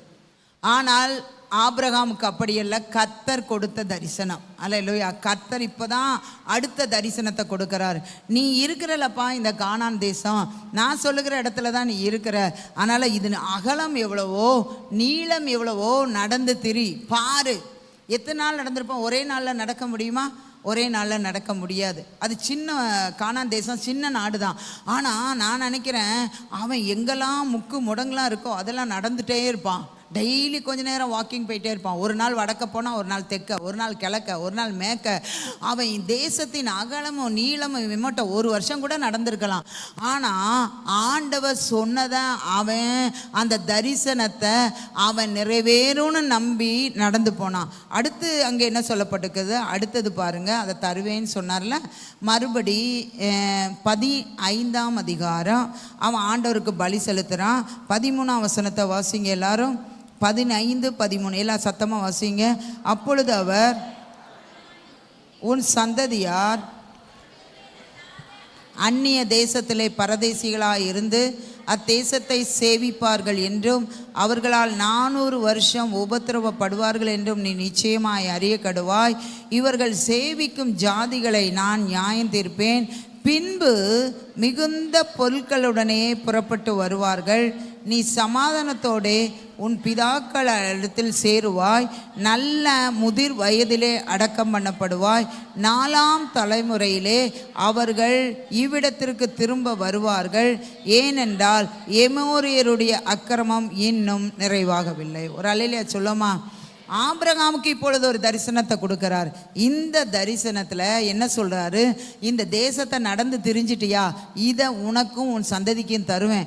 ஆனால் 4ஆம் தலைமுறையில் தான் நான் தர முடியும். ஏனென்றால் அங்கு உள்ள மக்களுடைய பாவங்கள் நிறையா இருக்குது. இந்த 2 டிஃப்ரென்ஸை சொல்கிறேன். லோத்து சூஸ் பண்ணது அவனாக சூஸ் பண்ணான். அங்கு உள்ள மக்கள் பாவிகளாக இருந்தாங்க. அதனால அந்த பாவிகள் இருக்கிற இடத்துல தான் போய் இவனுக்கு குடியிருக்க முடியும். எத்தனை வருடம் குடியிருந்தாலும் அவனுக்கு அது சொந்தமான ஊராக மாறாது. அது எவ்வளவு செழிப்பாக இருந்தாலும் அது சொந்தமான பூமியாக மாற முடியாது. ஆனால் கர்த்தர் கொடுத்த தரிசனம் அது 4ஆம் தலைமுறையில் நிறைவேறினாலும் அது அவர்களுக்கு சொந்தமாக போகிறது. ஒரு அல்லேலூயா சொல்லுமா? இதுவும் செழிப்பாக தான் இருக்குது, கானான் தேசமும் செழிப்பாக தான் இருக்குது. ஆனால் இந்த செழிப்பு நிரந்தரமானது அல்ல. இந்த செழிப்பு அவனுக்கும் அவனுடைய சந்ததிக்கும் இந்த பூமி உள்ள மட்டும் நிரந்தரமானது. ஒரு அல்லேலூயா சொல்லுமா? அருமையானே, கர்த்தர் நமக்கு கொடுத்தா நம்மளோட முடிந்து போகிறது அல்ல. அல்லேலூயா. நமக்கும் நம்முடைய சந்ததிக்கும் கர்த்தருடைய வருகை பரியந்தம் தொடர்கிறதான ஒரு ஆசீர்வாதமாக கர்த்தர் காணப்பட உதவி செய்வார். இங்கு என்ன சொல்லுகிறார்? அல்லேலூயா. 400 வருஷம் முடிஞ்சோடனே 4ஆம் தலைமுறையில் அவங்க இங்கே வருவாங்க. இது என்ன தேசம்? பாலும் தேனும் ஓடுகிற தேசம். அது என்ன தேசம்? நீர்வளம் பொழிந்து கர்த்தருடைய தோட்டத்தை போல இருக்கதான ஆசீர்வாதம். இது இவனா தெரிந்து கொள்ளுகிறான், இது கர்த்தரால் தெரிந்து கொள்ளப்படுகிறார். அருமையான தேவனுடைய பிள்ளைகளே, உங்க முயற்சினால நீங்க எதையும் பெற்றுக்கொள்ள கர்த்தரிடத்துல விரும்பாதீங்க. கர்த்தரிடத்திலிருந்து பெற்றுக்கொள்ள வேண்டும் என்று விரும்புங்கள். எதை வேண்டுமானால் நீங்கள் சொல்லுங்கள், ஆண்டவரே உம்முடைய சித்தத்தின்படி என்னை நடத்தும். நீர் எனக்கு, நீங்க அப்படி ஜெபம் பண்ணாலே ஆண்டவர் உங்களுக்கு தரிசனத்தை கொடுப்பார். ஆண்டவர் உங்களுக்கு வாக்குத்தத்தங்களை கொடுப்பார். யாரும் ஆண்டவருடைய சித்தத்திற்கு ஒப்பு கொடுத்து ஜெபம் பண்றாங்களோ அவங்களுடைய ஆசீர்வாதம் நிலைத்து இருக்கும். ஒரு அல்லேலூயா சொல்லுமா? இன்னைக்கு நம்மளா சூஸ் பண்ண வேண்டாம், ஆண்டவர் சூஸ் பண்ணி கொடுத்தா பாவிகள் இருந்தாலும் பாவிகள் இல்லாத இடமாக மாற்றுவார். இப்போ பாருங்க, லோத்து குடியிருக்கிற இடத்துல பாவிகள், அவர்கள் ஆண்கள் ஆண்களோடு சேருகிறவர்கள், பெண்கள் பெண்களோடு சேருகிறவர்கள், விபச்சாரத்தின் உச்சக்கட்டத்திலே இருந்த இடம். ஆதலால் தன் இருதயத்திலே வாதித்து கொண்டிருந்த லோத்து என்று சொல்லப்பட்டிருக்கிறது. கடைசியாக அவர்கள் எல்லாரையும் அழித்து அந்த பட்டணத்தையே அக்கினியின் கந்தகத்தை கொண்டு எரித்து விட்டார். ஆனால் இங்கு இருக்கிற கானான் தேசத்திலும் பாவிகள் தான் இருக்கிறார்கள். 7 விதமான ஜாதிகள் இருக்கிறார்கள், ராட்சசர்கள் இருக்கிறார்கள். அவங்கள பார்க்கும்போது இவங்களால ஜெயிக்க முடியாத உயரத்துல தான் இருக்கிறாங்க. இங்கும் நல்ல வீடுகள் இருக்கிறது, நல்ல கட்டணங்கள் இருக்கிறது. ஆனால் 2 பாவிகளுக்கும் வித்தியாசம் இருக்கிறது. இந்த பாவிகளை நான் தான் சூஸ் பண்றேன், ஆனா இந்த பாவிகளை கர்த்தர் சூஸ் பண்ணி அவரே சொல்றாரு, இவர்கள் பாவிகளாக இருக்கிறார்கள், ஆனால் இவர்கள் பாவம் இன்னும் நிறைவாகவில்லை. சோதோம் கொமோரோ மக்கள் மாறி இவர்களுடைய பாவம் நிறைவாகும் போது இவர்களை துரத்தி விட்டு இவர்கள் இல்லாத இஸ்ரவேல் ஜனங்களால் நிரப்பப்படுகிற அந்த கானான் தேசத்தை உங்களுக்கு தருகிறேன். அல்லேலூயா. லோத்து பாவிகளோட குடியிருந்தான். ஆனால் ஆபிரகாமுடைய 4ஆம் தலைமுறை போகும்போது பாவிகள் அங்கு இருக்க போவது இல்லை. அங்கு ஒரு ஆசீர்வதிக்கப்பட்ட தேவனால் தெரிந்து கொள்ளப்பட்ட இஸ்ரவேல் ஜனங்கள் மட்டும் இருக்க போகிறார்கள். அப்பொழுது அவர்கள் நித்தியமாக அந்த சுதந்திரத்தை அனுபவிக்க போகிறார்கள். அருமையான தேவனுடைய பிள்ளைகளே, ஆண்டவர் உங்களுக்கு கொடுத்த தரிசனம் நிறைவேறவில்லை என்று வருத்தப்படாதீங்க. உங்களுக்கு பரிசுத்தம் உள்ள, ஆசீர்வாதம் உள்ள, கர்த்தரால் ஆசீர்வாதம் பெற்ற ஆசீர்வாதங்கள் உங்களுக்கு கொடுத்த தரிசனத்தின் மூலமாக கர்த்தர் நிறைவேற்றுவார். எத்தனை பேர் ஆமென் சொல்லுகிறீங்க? சத்தமா ஒரு அல்லேலூயா சொல்லுங்க. அநேகர் திருமணத்துக்கு வரும்போது வாலிப பிள்ளைகளும் அவங்க பெற்றோர்களும் சரி, அல்லேலூயா, உலக பிரகாரம் லோத்த மாதிரி தான் சூஸ் பண்ணுவாங்க. அல்லேலூயா. அவங்க கண்ணுக்கு இனிமையானது, அழகாக இருக்கிறது, பணம் இருக்கிறது, இப்படி தான் சூஸ் பண்ணுவாங்க. ஆபிரகாம் ஒரே ஒரு சூஸ் பண்ணா என்ன? தேவனுடைய பிள்ளைகள், தேவனால் தெரிந்தெடுக்கப்பட்ட பிள்ளைகள் இருக்கிற இடத்துல எனக்கு ஒரு பெண்ணு கிடைக்கும், என் மகனுக்கு ஒரு பெண்ணு கிடைக்கணும். அந்த ஒரு கண்டிஷன் தான். அவன் பாருங்க, ரெபெக்காள் என்கிற ஒரு குணமுள்ள குணமுள்ள ஸ்திரீயை அவனுடைய மகனுக்கு ஆண்டவர் கிடைக்கும்படியாக பண்ணினார். ஒரு அல்லேலூயா சொல்லுமா. அப்போ கடைசியாக மறுபடியும் சொல்கிறேன், பாவிகளுடைய இடத்தை, நல்ல செழுமையான இடத்தை லோத்தே சூஸ் பண்ணா. அது அவனுக்கு நிரந்தரம் கிடையாது, கடைசியில் அது அழிக்கப்பட்டது. ஆபிரகாம் ஆண்டவர் கொடுத்ததான, ஆண்டவருடைய அனுமதியின்படி செழிப்பான ஒரு இடத்தை கர்த்தர் கொடுத்ததை அவன் அங்கீகரித்தான். அங்கேயும் பாவிகள் இருந்தார்கள்.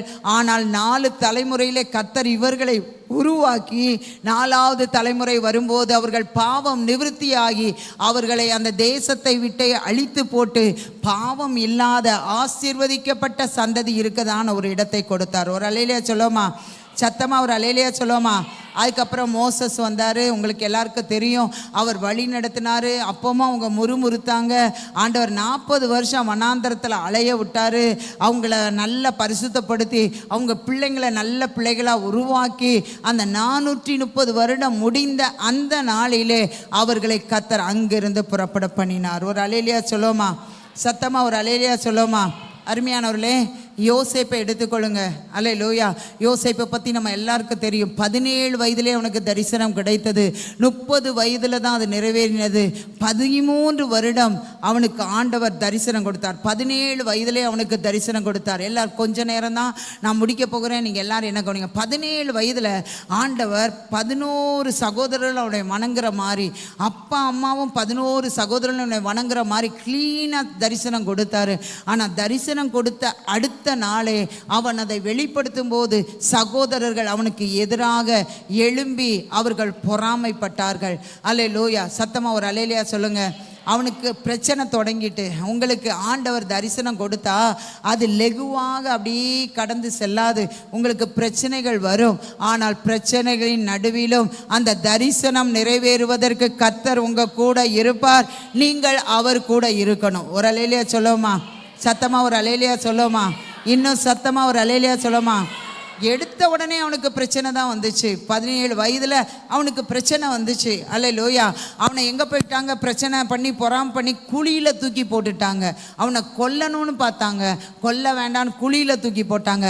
ஆண்டவர் நமக்கு ஒரு தரிசனத்தை கொடுத்திருந்தார், ஒரு வெளிப்பாடை கொடுத்திருந்தால் எந்த மனுஷனாலும் நம்மை அழிக்கவே முடியாது. அழிப்பதற்கு அவர்கள் கூட்டம் கூடினாலும் அழிக்க முடியாது. நம்மை அழைத்த தேவன் நம்மோடு கூட இருக்கிறார். எந்த மந்திரவாத நம்மை அழிக்க முடியாது. பொறாமைப்பட்ட எந்த சகோதர சகோதரிகளால் அழிக்க முடியாது. பொறாமைப்பட்ட நண்பர்களால் அழிக்க முடியாது. நம்மை அழைத்தவர் நமக்கு தரிசனத்தை கொடுத்திருக்கிறார். அதை நிறைவேற்றுவதற்கு அவர் வல்லவராக இருக்கிறார். குழியில் போட்டவங்க மறுபடியும் எகிப்து தேசத்துக்கு விற்று போட்டுட்டாங்க. அவன் விற்று போட்டோன்னா அவன் கையில் விலங்கு வந்திருக்கும், காலில் விலங்கு வந்திருக்கும், கழுத்தில் விலங்கு வந்திருக்கும். அதை ஒன்று ஜாயின் பண்ணி அப்படி தான் நடந்து போயிட்டே இருப்பான். இவனுக்கு தரிசனம் என்ன, 11 பேரும் வணங்குறது. இவனுக்கு தரிசனம் என்ன, அப்பா அம்மாவும் 11 சகோதரன், இவன் தயவில் வாழ்கிறது. ஆனால் இப்போ கை காலில் விலங்கிடப்பட்டு அப்படி போயிருப்பான். அவங்க அந்த ஸ்போர் சேவர்கள் ஒரு இழுத்தா அவன் கீழே விழுந்திருப்பான். முட்டில் அடிபட்டிருக்கும், கால் உடஞ்சிருக்கும். அல்லேலூயா. கைகளில் கிராச்சஸ் வந்திருக்கும். தரிசனம் வந்து அப்படி ஒரு பிரைட்டாலாம் இல்லை. ஆனால் கர்த்தர் அவனை அங்கிருந்து நடத்தி கொண்டு போய் சரியாக போத்திபாருடைய வீட்டிலே கொண்டு போய் விட்டார். ஒரு அல்லேலூயா சொல்லுமா. உங்களுக்கு தரிசனம் நிறைவேறுவதற்கு நாள் எடுத்தாலும், உங்களுக்கு கொடுத்த வாக்குத்தத்தங்கள் நிறைவேறுவதற்கு நாள் எடுத்தாலும், அந்த இடைப்பட்ட காலத்திலே பிரச்சனைகள் வரலாம், உபத்திரவங்கள் வரலாம், பாடுகள் வரலாம். அதற்கு அடுத்தபடி உங்களுக்கு ஒரு உயர்வை கர்த்தர் கொடுப்பார். ஒரு அல்லேலூயா சொல்லுமா. அல்லேலூயா. கொல்லாம அவனை வித்து போட்டாங்க. அல்லேலூயா. அடுத்தது வித்து போட்ட இடத்துல கர்த்தர் ஒரு உயர்வை கொடுத்தா. என் பையன் பாவம், நான் அவனுக்கு தரிசனத்தை கொடுத்துருக்கிறேன், அது நிறைவேறலை. ஆனால் அவன் சோர்ந்து போகக்கூடாது. அதனால் போத்திபார் வீட்டை நான் ஆசீர்வதிச்சு அவனுக்கு உயர்ந்த பதவியை கொடுப்பேன்னு ஆண்டவர் சொன்னார். அல்லேலூயா. அந்த இடத்துலையும் அவனுக்கு பிரச்சனை வந்தது. ஆனால் கர்த்தருக்காக அவன் வைராக்கியமாக பரிசுத்தமாக பாவம் செய்யாமல் இருந்தான். அதில் கூட அவன் குறுக்கு வழியில் போயிருக்கலாம். அவளை தன்னுடைய சைடில் வச்சுக்கிட்டு அவளுடைய சம்மதத்தின் பேரில் ஒரு பெண்ணை கட்டி அவன் போத்திபாருடைய வீட்டில் எப்பவும் உயர்ந்திருக்கலாம். ஆனால் கர்த்தர் நமக்கு கொடுத்த தரிசனம் என்னவோ அதை மட்டும் பார்த்து கர்த்தருக்கு பிரியமாய் குறுக்கு வழியிலே போகாமல் இருந்தால் நாம் நினைப்பதற்கும் நாம் வேண்டிக் கொள்வதற்கும் அதிகமாக அந்த தரிசனம் நம்மை உயரத்துக்கு நேராக கொண்டு போகும். ஒரு அல்லேலூயா சொல்லுமா. சத்தமா ஒரு அல்லேலூயா சொல்லுமா. அடுத்து என்ன நடந்தது தெரியும் உங்களுக்கு? சிறைச்சாலையில் மறுபடியும் கையில் விலங்கு. ஆனால் அதுலேயும் உங்களுக்கு தெரியும், ஆண்டவர் அவனை கைவிடவில்லை. சிறைச்சாலையிலே கர்த்தர் அவனை உயர்த்தி வைத்தார். அல்லேலூயா. 13 வருடம் முடிகிற அந்த நாளிலே ஒரு நாள் அந்த சிறைச்சாலையிலே நிறைய சத்தங்கள் கேட்கிறது, கதவுகள் திறக்கப்படுகிற சத்தங்கள் கேட்கிறது. அந்த அவனுடைய ரூமுக்கு சிறைச்சாலையிலே நிறைய பேர் கடந்து வந்தார்கள்.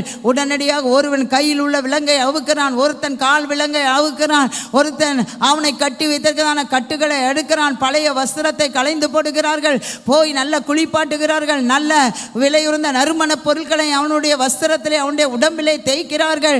அல்லேலூயா. நல்ல அணிகலங்களை அணைகிறார்கள். அவனுக்கு ஒண்ணுமே புரியல, என்ன நடக்கிறது ஒண்ணுமே புரியல.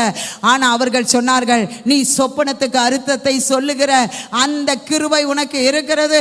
ராஜாவுக்கு சொப்பனத்தை அர்த்தத்தை சொல்வதற்காக உன்னை அழைத்து செல்லுகிறோம் என்று சொன்னார்கள். ஆண்டவர் அவனுக்கு அந்த சொப்பனத்தின் கருகலான சொப்பனத்தின் அர்த்தத்தை கர்த்தர் வெளிப்படுத்தினார். அருமையான தேவனுடைய பிள்ளைகளே, உங்களுக்கு இந்த உபத்திரவ காலம் அல்லது உங்க தரிசனம் நிறைவேறாத காலத்திலே உங்களுக்கு கர்த்தர் கிருபைகளை கொடுப்பார், உங்களுக்கு வரங்களை கொடுப்பார், உங்களுக்கு சில மனுஷ தயவுகளை கொடுப்பார், சில உயர்வுகளை கொடுப்பார். அல்லேலூயா. அவன் வெளிப்படுத்தின உடனே பார்வோனுக்கு அடுத்த ஸ்தானத்திலே கர்த்தர் அவனை உயர்த்தி வைத்தார். ஆனால் இன்னும் தரிசனம் நிறைவேறவில்லை. அல்லேலூயா. அவன் அந்த தரிசனத்திற்காக காத்திருந்தான். அல்லேலூயா. சகோதரர்கள் வெளிப்படும் போது தேவ சாயலை வெளிப்படுத்துகிறதற்கு கர்த்தர் அவனை புடமிட்டார். சங்கீத புஸ்தகத்திலே சொல்லப்பட்டிருக்கிறது. அல்லேலூயா. யோசேப்பை கர்த்தர் அவருடைய வசனம், அவன் சொன்னதை கர்த்தர் சொன்னதை நிறைவேறும் அளவும் அவருடைய வசனம் அவனை புடமிட்டது என்று சொல்லப்பட்டிருக்கிறது.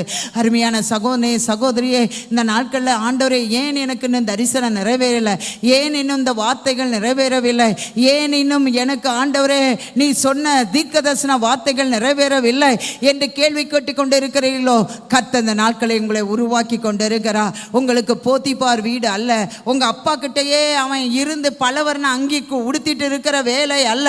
அவன் பார்வோனுக்கு அடுத்தபடியாக வந்து எல்லா சகோதரனுடைய கால்களில் விழுந்து எல்லாருக்கும் மேலாக அவன் உயர்த்தப்பட வேண்டும் என்ற தரிசனம். ஆதலால் அது தாமதித்தாலும் 13 வருடம் அவன் அதற்கு காத்திருந்தான். அது பொய் சொல்லவில்லை, நிச்சயமாக வந்தது. அது அவன் வாழ்க்கையிலே நிறைவேறினது. 1-2 முறை தான் அவனுக்கு ஆண்டவர் தரிசனம் கொடுத்தார். அவன் சகோதரர்கள் காலில் விழுறது. ஆனால் 4 முறையோ 5 முறையோ அவனுடைய சகோதரர்கள் சாஷ்டாங்கமாக காலில் விழுந்து, அப்பா நீதான்ப்பா, நீ இல்லாமல் எனக்கு ஒன்றுமே இல்லை, நீ தயவு செய்து சாப்பாடு கொடு, தயவு செய்து ஒரு வீடு கொடு, தயவு செய்து ஆடு மாடு மேய்க்கிறதுக்கு இடம் கொடு, எல்லாம் நீதான்ப்பா அப்படின்னு சொல்லுகிற அளவுக்கு கர்த்தர் உயர்த்தினார். இந்த காலவெளியில் யார் நான் சோர்ந்து போய் வந்திருக்கிறேன், எனக்கு கர்த்தர் கொடுத்த தரிசனம் இன்னும் நிறைவேறலை, ரொம்ப பெரிய லாங் இயராக இருக்கிறது, நீடித்த நாட்கள் ஆகிவிட்டது, எனக்கு இன்னும் நடக்கலையே என்று சோர்ந்து போய் இருக்கிற உங்களுக்கு கர்த்தர் சொல்லுகிறார், குறித்த காலத்துக்கு தரிசனம் இன்னும் வைக்கப்பட்டு இருக்கிறது. அது தாமதித்தாலும் அதற்கு காத்திரு, அது முடிவிலே அது விளங்கும், அது பொய் சொல்லாது, நிச்சயமாய் வரும். அது தாமதிப்பது இல்லை. எல்லாரும் எழும்பி நின்று அல்லேலூயா. சோர்ந்து போய் வந்திருக்கிற உங்களை கர்த்தர் உற்சாகப்படுத்துகிறார். உங்களை ஆண்டவர் சாதாரணமாக அந்த யோசேப்பை போல அவங்க அப்பா கிட்டேயே உட்கார்ந்துட்டு இருக்கிறதுக்காக அழைக்கல, போத்திபாருடைய வீட்டிலே உட்கார்ந்துட்டு இருக்கிறதுக்காக அழைக்கல, சிறைச்சாலையிலே உட்கார்ந்துட்டு இருக்கிறதுக்காக அழைக்கவில்லை. அவனை ஒரு பெரிய ஆசீர்வாதத்தின் மகனாக கர்த்தர் அழைத்தார். எல்லாம் 2 கையை நல்ல மேலே உயர்த்தி சத்தத்தை உயர்த்தி அல்லேலூயா. யார் கூடலாம் கர்த்தர் பேசி இருக்கிறாரோ, யோசேப்பை போல யோசேப்பு உடைய வாழ்க்கையில் ஒரு குறைவு கூட இல்லை. அதனால தான் கர்த்தர் சொன்னது அப்படியே நிறைவேறினது. உங்கள் வாழ்க்கையும் கர்த்தருக்கு பிரியமாக வைத்து கொள்ளுங்க. எப்பவும் கர்த்தருடைய வருகைக்கு ஆயத்தமாவதற்கு ஏற்ற வாழ்க்கையை வாழுங்க. 2 கையை உயர்த்தி எல்லாரும் வாயை திறந்து ஓ ரி பலவோ ரிசல பலவோ, ஆண்டவரே நான் சோர்ந்து போய் வந்தேன், உங்கள் வார்த்தைகள் பொய் சொல்லாதப்பா, அது நிச்சயமாய் நடக்கும். எனக்கு கொடுத்த தரிசனங்கள் இன்னும் நிறைவேறவில்லை, எனக்கு கொடுத்த வெளிப்பாடுகள் நிறைவேறவில்லை, எனக்கு கொடுத்த வாக்குத்தத்தங்கள் நிறைவேறவில்லை. ஆனாலும் இன்றைக்கு என்னை தட்டி எழுப்பி இருக்கிறேன் ஆண்டவரே, நான் விசுவாசிக்கிறேன் ஆண்டவரே, இந்த வருடத்தில் கொடுத்த வாக்குத்தத்தங்கள் நிறைவேறும்.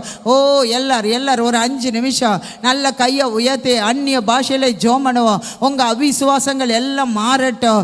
அல்லேலூயா. உங்க சூழ்நிலையை பார்த்தா நடக்காது, யோசேப்புடைய சூழ்நிலையை பார்த்தா நடக்காது. அவன் குழியில போடும்போது அவனுக்கு ஏதாவது ஒரு நம்பிக்கை இருந்ததா? ஹல்லேலூயா. கை கால்களில் விடங்கிடப்பட்டு எகிப்துக்கு போகும்போது நம்பிக்கை இருந்ததா? இல்லையே. ஹல்லேலூயா, ஹல்லேலூயா. ஓ ரிபலபரி சலபலபோ ரிபலபி கலபலபோ ரிபலபரி சலபலபோ. போத்திபாருடைய வீட்டில் இருக்கும்போது அந்த தரிசனம் நிறைவேறணும் நம்பிக்கை இருந்ததா? இல்லையே. அவன் அங்கு கெட்ட பேர் எடுத்து சிறைச்சாலைக்கு போகும்போது நம்பிக்கை இருந்ததா? இல்லையே. ஆனால் யோசேப்பை கைவிடவில்லை. போத்திபாருடைய வீட்டிலிருந்து தப்புவித்தா, சிறைச்சாலையிலிருந்து தப்புவித்தா, அந்த குழியிலிருந்து தப்புவித்தா. ஓ ரிபலபரி சலபலபோ. நல்ல கையை உயர்த்தி, யாரு கையை கீழே போட வேண்டாம். பரிசுத்த ஆலயத்தில் நல்ல பரிசுத்த கரத்தை உயர்த்தி ஜெபம் பண்ணுங்க. ஆண்டவரே, ஆண்டவர் உங்களை இந்த கோயம்புத்தூருக்கு கொண்டு வந்தது சாதாரணமாக இல்லை. யோசேப்பை போல ஒரு பெரிய ஆசீர்வாதத்திற்கு, மோசேயை போல ஒரு பெரிய தலைவனாக மாறுவதற்கு, ஆபிரகாமை போல ஒரு சீமானாக மாற்றுவதற்கு, ஈசாக்கை போல ஒரு பிரபுவாக மாற்றுவதற்கு, யாக்கோபை போல 2 பரிவாரங்கள் உடையவர்களாக மாறுவதற்கு, ஒரு தானியேலை போல, ஒரு எஸ்தரை போல, ஒரு மொர்தெகாயை போல ஆண்டவர்களுக்கு கொடுத்த தரிசனங்கள் வாக்குத்தத்தங்கள் நிறைவேறும். நல்ல கையை உயர்த்தி சத்தத்தை உயர்த்தி அந்நிய பாஷையில பேசுங்க, அந்நிய பாஷையில பேசுங்க. ஓ ரிபலபோ ரிசலபலபோ. அந்நிய பாஷை அடையாளத்தோடு பரிசுத்தாவை பெறாதவர்களுக்கு இந்த கடைசி நேரத்தில் கர்த்தர் உங்களுக்கு கொடுப்பா. நல்ல சத்தத்தை உயர்த்தி ஓ ரிபலபோ ரிசலபலபோ ரிபலபி கலபலபோ ரிபலபோ ரிசலபலபோ ரிபலபி கலபலபோ ரிபலபோ ரிசலபலபோ ரிகலபலபோ ஓ ரிபலபோ ரிசலபலபோ.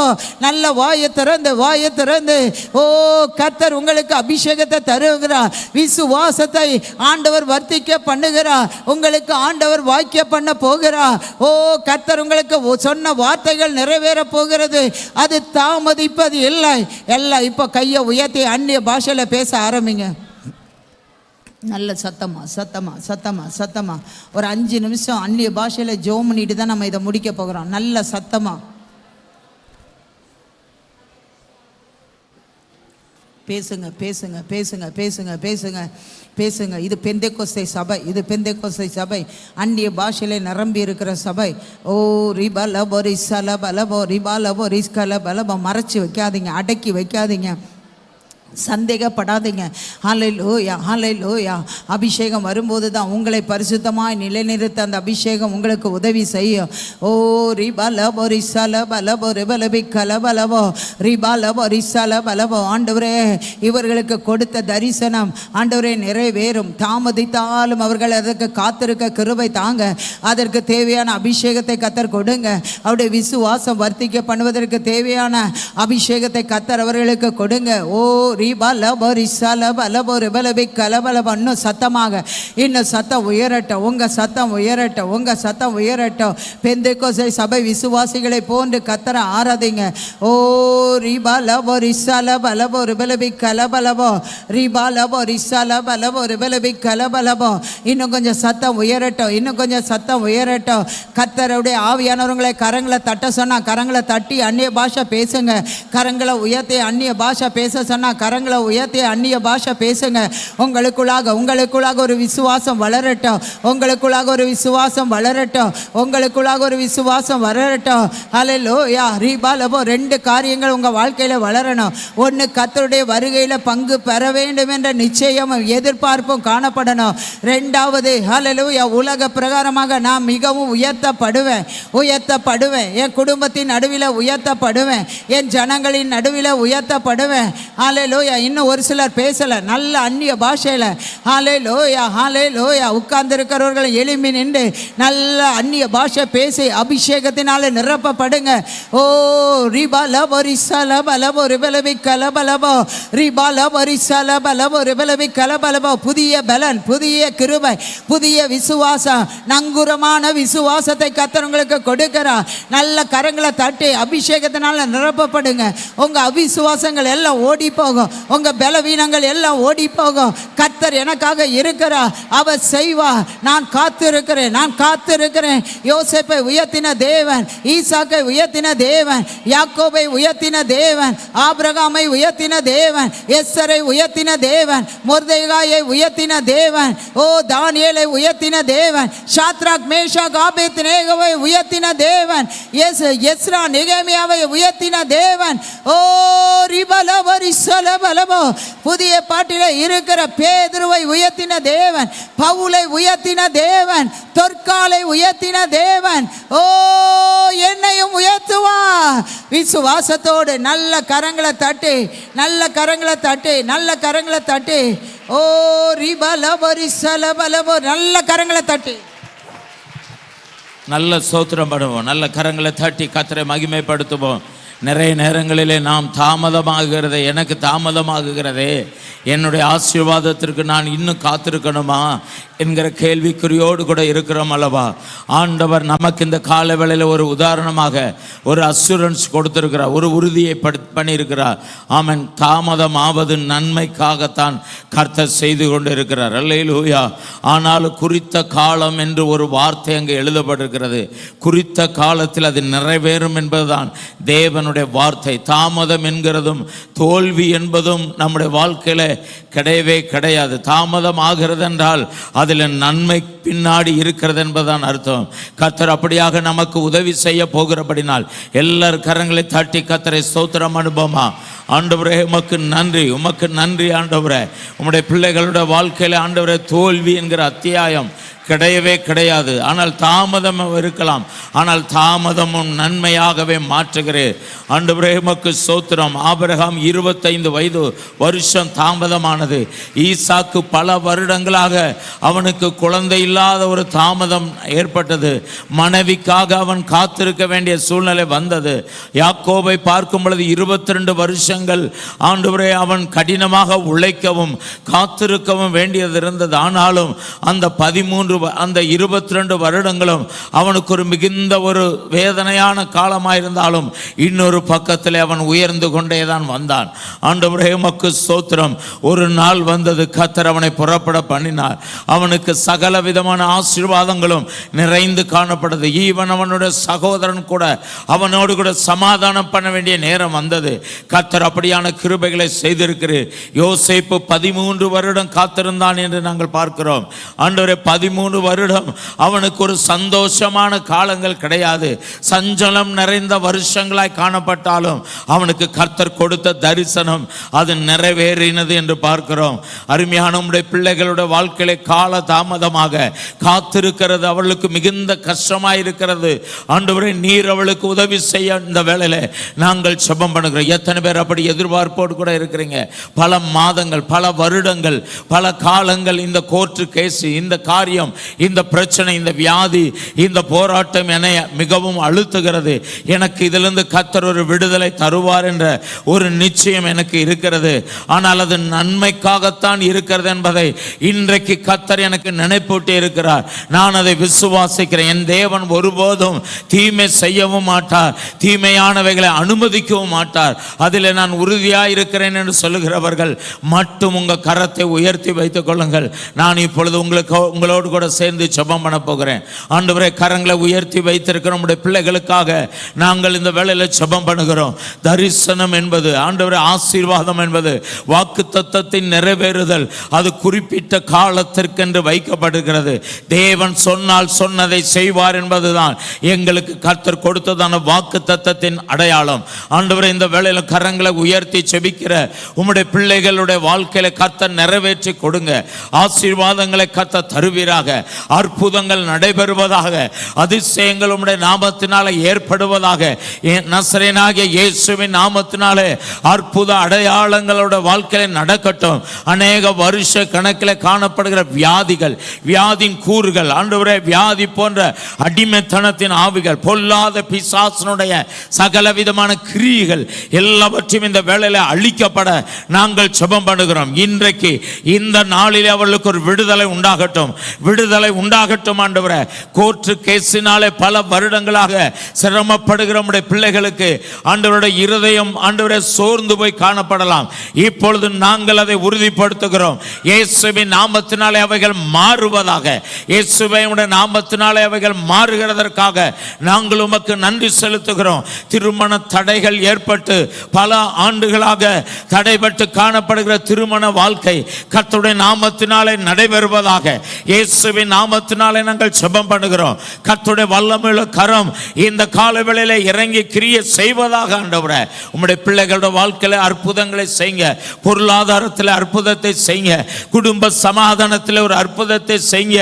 என் ஆண்டவர் எனக்கு இதை செய்ய மாட்டாரா என்று எதிர்பார்த்து காணப்படுகிற காரியத்தில் கர்த்தர் ஒரு அற்புதத்தை செய்வீராக ஆண்டவரே. உங்க நல்ல நாமத்தை மட்டுமே உம்முடைய பிள்ளைகள் நம்பி வாழுகிறார்கள். நீர் அவளுக்கு அற்புதமான காரியங்களை செய்யுங்க. எந்தெந்த விஷயங்களிலே அவர்கள் ஸ்ட்ரகிளாகி கொண்டிருக்கிறார்களோ அவைகள் எல்லாவற்றையும் ஆண்டவரே நீர் நிறைவேற்ற போகிறதற்காக ஸ்தோத்திரம். அது நிச்சயமாய் நிறைவேறும் என்ற வார்த்தையை நாங்கள் பிடித்து கேட்கிறோம். கர்த்தருடைய கரம் அப்படியே செய்வதாக இயேசுவின் நாமத்தில் பிதாவே, ஆமென். என் ஆத்துமாவை கர்த்தரை ஸ்தோத்திரி, முழுவலுமே பரிசுநாமத்தை ஸ்தோத்திரி. என் ஆத்துமாவை கர்த்தரை ஸ்தோத்திரி, அவர் செய்த சகல உபகாரங்களை மறவாதே. ஆமென். நம்முடைய கர்த்தராயிருக்கிற இயேசு கிறிஸ்துவின் கிருபையும் பிதாவாகிய தேவனுடைய அன்பும் பரிசுத்த தேவாவியானுடைய ஐக்கியம், சமாதானம், சந்தோஷம், நிறைவான ஆசீர்வாதம் நாம் அனைவர் மேலும் இன்றும் என்றும் எப்பொழுதும் இருப்பதாக.